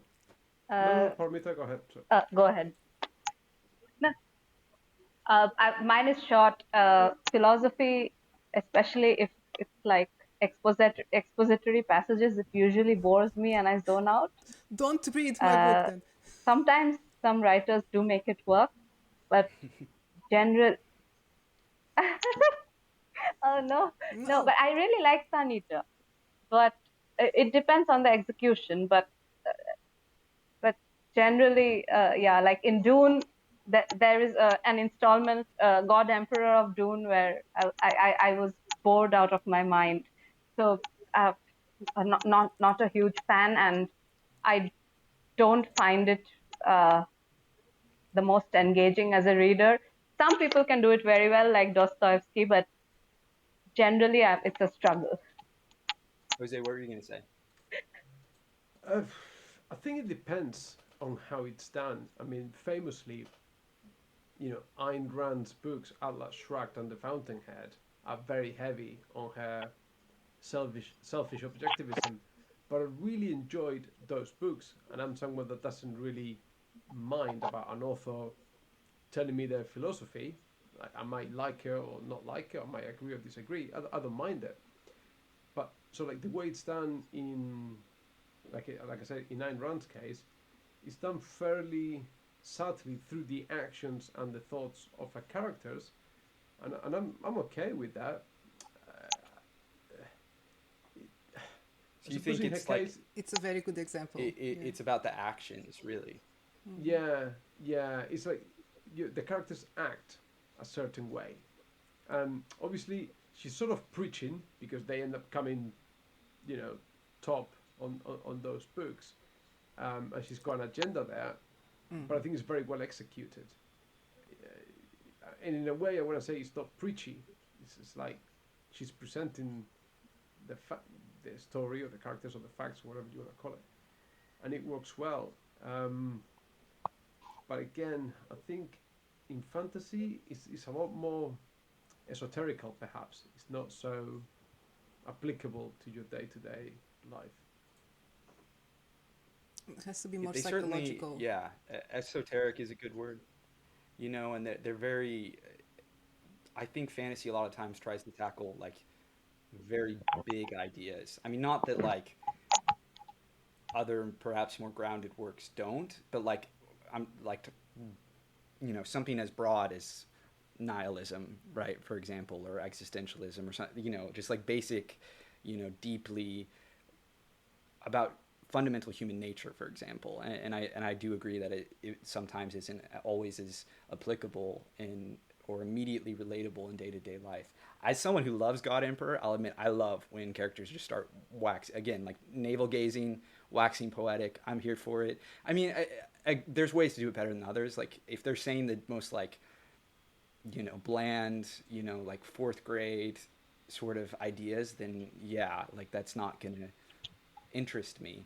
But if they're proposing ideas that maybe highlight something I haven't thought of before, I didn't know, for example, that Sun Eater. I've never heard someone talk about it as a philosophical work. I had no idea, and that makes me way more interested in reading it. Was already curious because I've heard good things, but everyone focuses on it as being like, at least what I've seen online, like just in my little bubble, as being like this big epic grand story about this really like badass character. And so I love hearing that it has this philosophical background or foundation. Certainly that there's more it's trying to say. That makes me much more inclined to check it out. And I guess for me personally, what beyond just the ideas themselves, what makes philosophy and kind of like trying to inject philosophy and large ideas into a story, what makes it work is if it has true bearing on the conflict and matters to the characters and what they're going through, right? Like if this character is grappling with like the nature of heroism and they are actively, this complex, more Jamie Lannister, for example. We'll just keep referencing Jamie Lannister, right? Where he's like trying to grapple with the idea of like chivalry and knighthood and heroism and duty. Jon Snow, love is the death of duty, right? Like trying to struggle to make sense of their own worldview as they're actively pursuing things, I think is what often makes the philosophizing more potent and more meaningful, is because it is meaningful to the characters and they are actively acting on the things they're talking about or thinking about, and not just, standing around as sort of the stereotype of like, the literary fiction of like the college professor who like sleeps with, undergrads and just like thinks about how sad they are. Like that doesn't interest me. And of course, this is a very broad stereotype here, right? But like, it's not, it's about the actions put into it, right? And the ideas they're thinking about being really meaningful to the story that they're living through. If I may, because we're talking about the Sun Eater series, and I have a passage from the Empire of Silence, so Please. inspired by Paramita, and we're talking about philosophy, and this was the saying that this was the moment that I was hooked into the book, and anyone who can write like this or understand this has my attention. So minor spoiler, it's right at the beginning, so just for context, they are in this arena, so it's kind of like the Colosseum in Rome, and they are watching these prisoners, criminals being pretty much executed in this spectacular way for entertainment of the masses, and he's the lord of that planet or city or whatever, and he has to be there to show family, and he's there with his brother.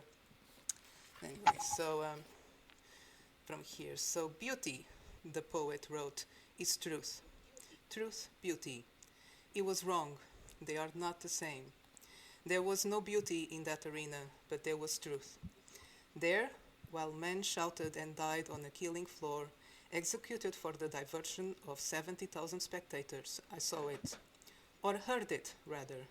Heard it behind the screams and cheers and laughter of the adoring public, as Crispin, this is the brother, stepped onto the field amidst smoke, as the duelators and servitors dragged the bodies of the dead slaves towards the lift.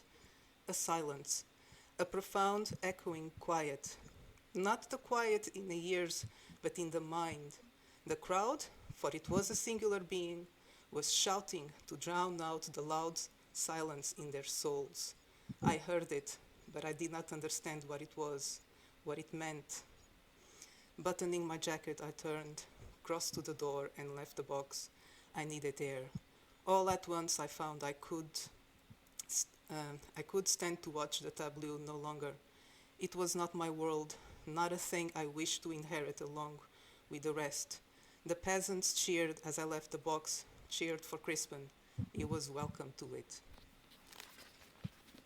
Very philosophical. Beautiful. Nice. I said, That's great writing. All right, I'm hooked. I'm beautiful. definitely It's in the next year. I'm amazing. jumping into that series. Beautiful. Yeah, totally recommend. All right, we haven't heard from you, Steve, yet. What are your thoughts On about philosophy and character work, right? And like representing philosophy through your characters. I don't mind it when it's subtle, or when it's interweaved with the story, or when it all works together. But when it's too heavy handed, I lose interest and I'm out. Um, it's more impactful for me when it's just subtly done, and it's a thing to think about. It's something that you could think about after you're done reading and or watching or listening to, and you have a chance to reflect on it. Even though you may not have, your views may not change, you still have a different perspective. But when it's done, when it's obvious that it's the point of the story is to hammer this message to you, then it doesn't work for me. When it's just part of the story, then it works Hmm. much more effectively for me. When it's just like, oh, I never thought of it that way, and you think about it. But when it's just like shoving it down your throat with their, you know, then it's I like I'm not interested, not interested at all. But that's just me. Very cool. All right, does anyone have any uh, Uh, thoughts, as we're wrapping up here about anything we've talked about, characters in general, and, writing great characters? uh, I I do want to say two small things. I'll try to be quick. The first one I wanted to say is we've mainly been focusing on characters, human characters, and human relationships. But I just want to give a shout out to all the non human characters who've made fiction very, very dear to me, from Treebeard to Hedwig to Kantaka to Night Eyes to Drogon et al. I think that Mother Nature is sort of interconnected with how we view the world, and our non-human friends are a very, very big part of that. So whenever I see a very beautiful representation of a non-human character, and especially when it's not anthropomorphized, so it's its own thing, it's very, very dear to me. And the other thing that I wanted to say quickly is we have mainly focused on epic fantasy, I would say, in discussing characters today. But one thing that I find very interesting to think about characters, which is more in the domain of science fiction, I guess, is uh, what is a truly alien character? So we talked a little bit about alien psyches and uh, relatability and likability, but how does one write something that is truly alien and yet get the reader to engage with it? So I think I read a very profound review in Goodreads once. Uh, it was about Solaris by Stanislaw Lem, and over there the alien is basically this massive sort of sentient-ish ocean, but it's so alien that it's unfathomable. Like I cannot imagine it. And the reviewer was very on point when she said that usually what we get is anthropomorphized humans, but this is truly alien. So that is something that I find very interesting. It's true that it comes up more in science fiction, but it does occur in fantasy also. For example, the Scythe in Memory Sorathon, or the others um, in A Song of Ice and Fire, where we genuinely don't know what their motivations are. And honestly, I'm pretty sure there are some messed up thingies in Prince of Nothing, or the sequel series at least. I have a major suspicion. And so Steve is giving this mysterious grin, so he's neither denying nor confirming. But I do think that like alien characters who are not human, who do not have human motivations, are very interesting to read in fiction as well. Those were my 2 points. Hmm.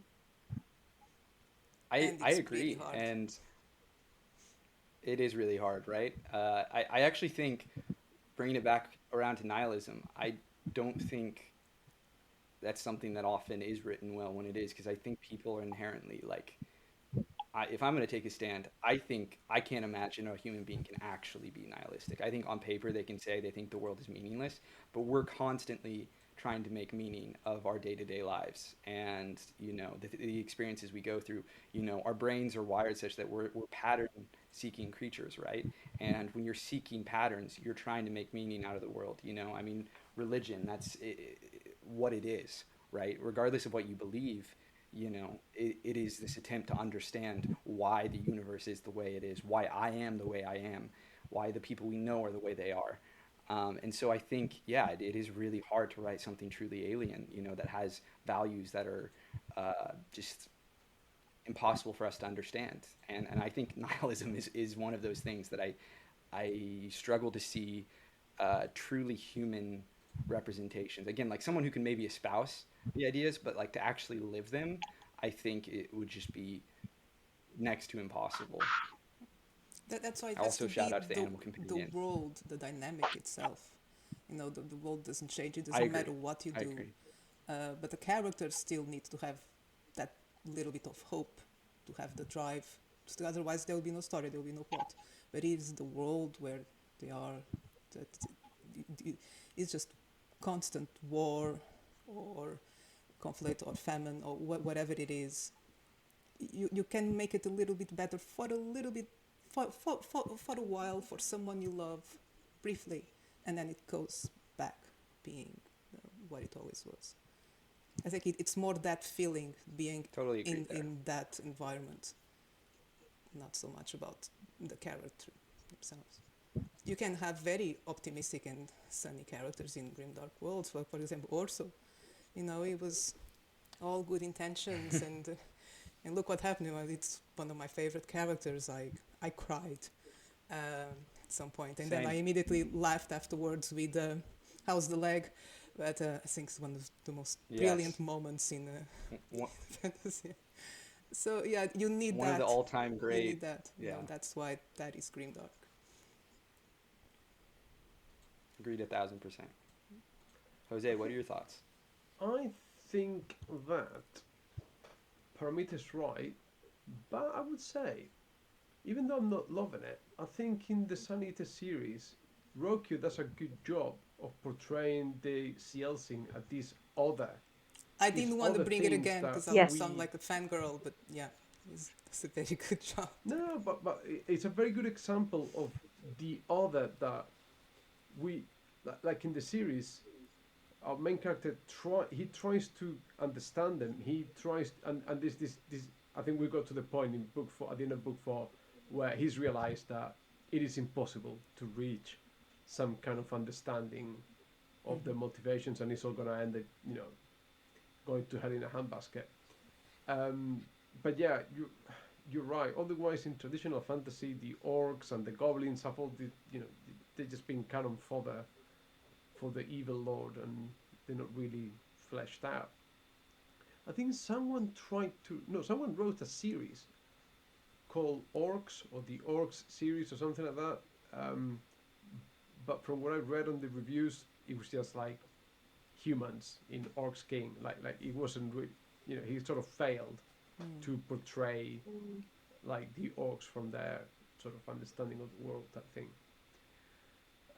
And in terms of the animal companions that Paramita was mentioning, it's become so cliched that even in the Dungeons and Dragons game, you've got the character of the warder with the wolf, isn't it? Your animal companion is there, is a stereotype, and the boy and the wolf, it goes back to God knows, but we've seen it time and time again. Um, I Talking think about how difficult it is to write alien points of view and alien species, part of me, I actually would push back on the idea that the Scythe, and I think in Memory Star and Thorn, they're definitely alien. But I think in the more recent books, they get humanized a lot, and I feel like their culture Yeah, I certainly agree. seems very alien to our understanding. But I think we find that they end up sh- deep down fundamentally sharing many of the same kind of values and instincts as human beings do. And I think it you know, I think that's an intentional choice on Ted Williams' part, thematically and just from a dramatic perspective. But it's really hard, right, to make a you know, a species or, you know, an individual character or being alien and like maintain that without, like, again, it's natural to us to try to impose our own understanding, our own like instincts onto some other creature, even though, you know, they're fundamentally, I mean, you're talking about aliens. Dogs are aliens to us, right? Like cats are aliens to us. Like we live with them, we have symbiotic relationships, but they don't process the world the same way we do. And I think, you know, you're talking about anthropomorphization. God, that's one of those words, tongue twister. That, like, so often, I love Night Eyes, for example, and I think Night Eyes is a really interestingly written character. But I do think, and actually, it's a plot point that he kind of gets humanized by his connection with Finn, but that he Yeah. doesn't always feel like a wolf to me. Like he feels like a very specific type of human in wolf skin, and that it is so Hmm. hard, especially I think when you apply a voice to something alien. I think you're instantly making it more human. You know, you're instantly creating this connection that wouldn't be there otherwise. So I guess, just rambling here, if you make them talk, they're probably going to be just instantly more understandable to us. Hmm. Though with the Ents, I think like the Ents are definitely not like they are their own thing in Lord of the Rings. Like I think that's one of the very special cases, at least to me, where you know they are at one with nature. I mean, it's like it's a very beautiful chapter as well. I can't quite articulate why it is that it touches me so much, but the tree I know some people absolutely hate it. They're like Tom Bombadil and Treebeard chapters are the worst. Like what are we doing here? But there's something very beautiful about the ends and the song with the I lost do think they end feel bride. more. It is this sort of like golden example, right? Where they're, in some ways they're kind of understandable to us, but they're also, they just exist in a way that is different. I do think Tolkien really nailed it there. On sort of a Hmm. similar subject, going off of this, I was just thinking, you know, Stephen Erickson, the author of the Malazan Book, The Fallen, has talked about how he never made Animander Rake a viewpoint character because he could not imagine writing from the perspective of someone who had lived for untold thousands of years, right? And so, if you want to talk about alien perspectives, do you think it's possible to write from the perspective, like to write authentically, whatever that means, from the perspective of a being, you know, sort of human or otherwise, that has lived far beyond our natural lifespan? And I'm actually going to point to Steve first because we haven't heard from you in a bit. I'm afraid to say too much because I'll ruin things for a certain uh, series. But I think it would be. I think I would imagine at that point things would slow down quite a bit. Like the world wouldn't. Things would happen at a very slow pace. I'm not sure that you'd be surprised by a whole lot. I think you'd kind of lose track of your humanity at some point when you live that long. I don't know that you'd kind of stop caring that you see everyone live and die and you remain behind and you're still living and just watch people come and go. I think there'll probably become a point where you just kind of lose your mind. But I don't know. Maybe that's my grimdark talking. Dr. Manhattan. And that's very true. Mm. I agree. Susanna, what are your thoughts? Uh, how I do it, I write about gods and immortals of various kinds. So I try. Well, first I have the excuse that they are either gods or androids or something like that. So they don't have a human brain, a human psyche. That's why one of the characters doesn't matter. I'm digressing. So they're not biologically human. That's one. Second, I rely a lot on the archetypes because that's what they are. Being the gods, they are representations of forces of nature, of or psychological aspects. Anyway, and the other I have them have a connection with someone, um, that it's their anchor throughout the ages, so to speak. So that, uh, yeah, they've seen everything. Some of them, they pretty much seen the universe being born. So what else? What surprises them? I have no idea. I cannot fathom. But I made them a bit jaded, but still around for the sake of someone. Um, there has always have to be that connection, or more than one someone, or just one specific character is their world, for example. Their precious possession. But is that accurate? Is that good? No, I've read so much better. Um, some people really give it a lot of thought, but it's not that kind of story. But it is something that I do love to think about, how it would be like. Even just a few centuries, I would love to. And, oh well, don't think it's going to happen in my lifetime. Maybe. Definitely agree with that. I would love to have the experience, just like to, because again, it's we no one has experience. I mean, that's so far as we know. No one has experienced that. And Steve, I think something you said that really stood out to me was, to paraphrase, that their sense of time would change, right? That there's already a lot of talk about that time is relative, right? I mean, scientifically speaking, this is just true, and I agree. I think if you live long enough, your perspectives on events and just day-to-day life would be fundamentally different. I mean, you think even just like as an adult, right? Like I'm 26 years old, and I think about when I was 6 years old, like the way I perceived time was so different, and then multiply that by however many times, your worldview is going to fundamentally change. Your day-to-day perspective is going to fundamentally change. I do wonder. I really like seeing the sort of world weary, more cynical kind of. It's an archetype, right, of like the immortal character who's just like kind of done with it all. Often they're like an alcoholic or something. They have some sort of vice to like deal with their feeling of like nothing matters. Um, but I do wonder, it wouldn't. We don't know, I guess, but I have to imagine, and maybe this is just my own perspective on humans, but like I feel like we're constantly changing, and we go through different phases in lives. Like I feel like that would continue to happen, at least for human immortals, right? I mean, who knows other species, right? That like 300 years later, you could very well find yourself, wanting to forcibly become a tyrant or something, and then another 100 years later, you're like living out and like handing out food and like being generous and willingly like giving up everything and not concerned about your own comfort at all, and only concerned about helping other people. I this is just speculation, right? But I wonder, and I think that's probably what Steven Erikson, to get back to him, struggled with so much, is he's like I don't even know, like, because he still wrote the character as being sort of alien, as existing outside the other characters, but he like didn't want to get in his head because he was like, I can't imagine what his thoughts would be like. What would he think moment to moment? How would he actively think about the people around him?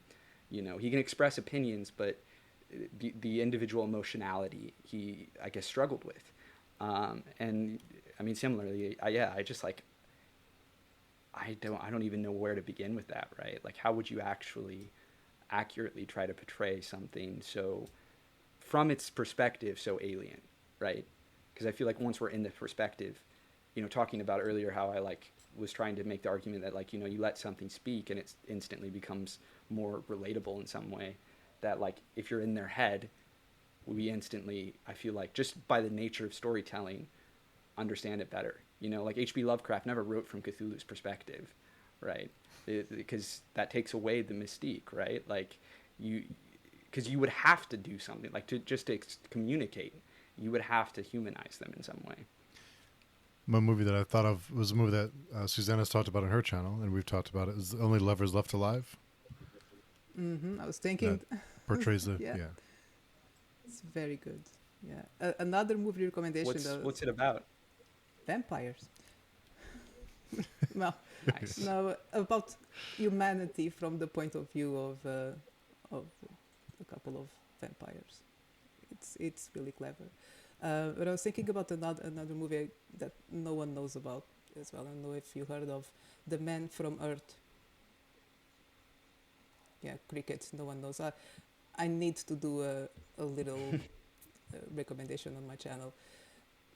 So it's how to tell about without spoiling too much.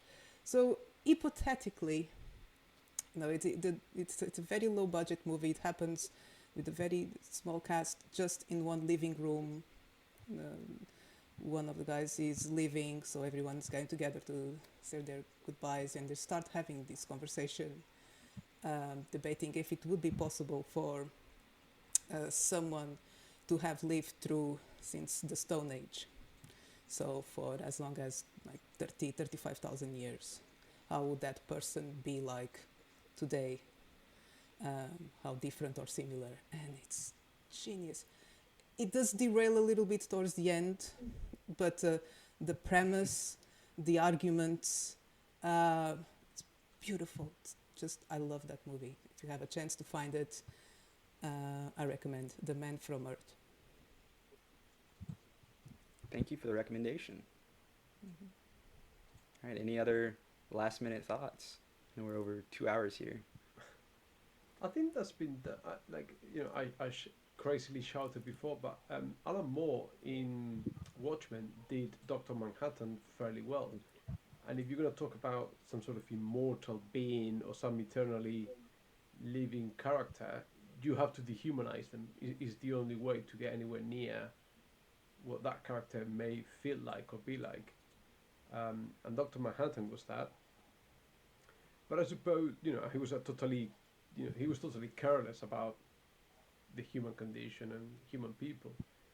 And I suppose it's not, but in contraposition to that, in The Sandman, there's a little story about a man that gets granted to live forever, but he never gets jaded. He never gets cynical about the world. And every 100 years, he has a meeting with a lot of dreams about, you know, are you ready to die yet?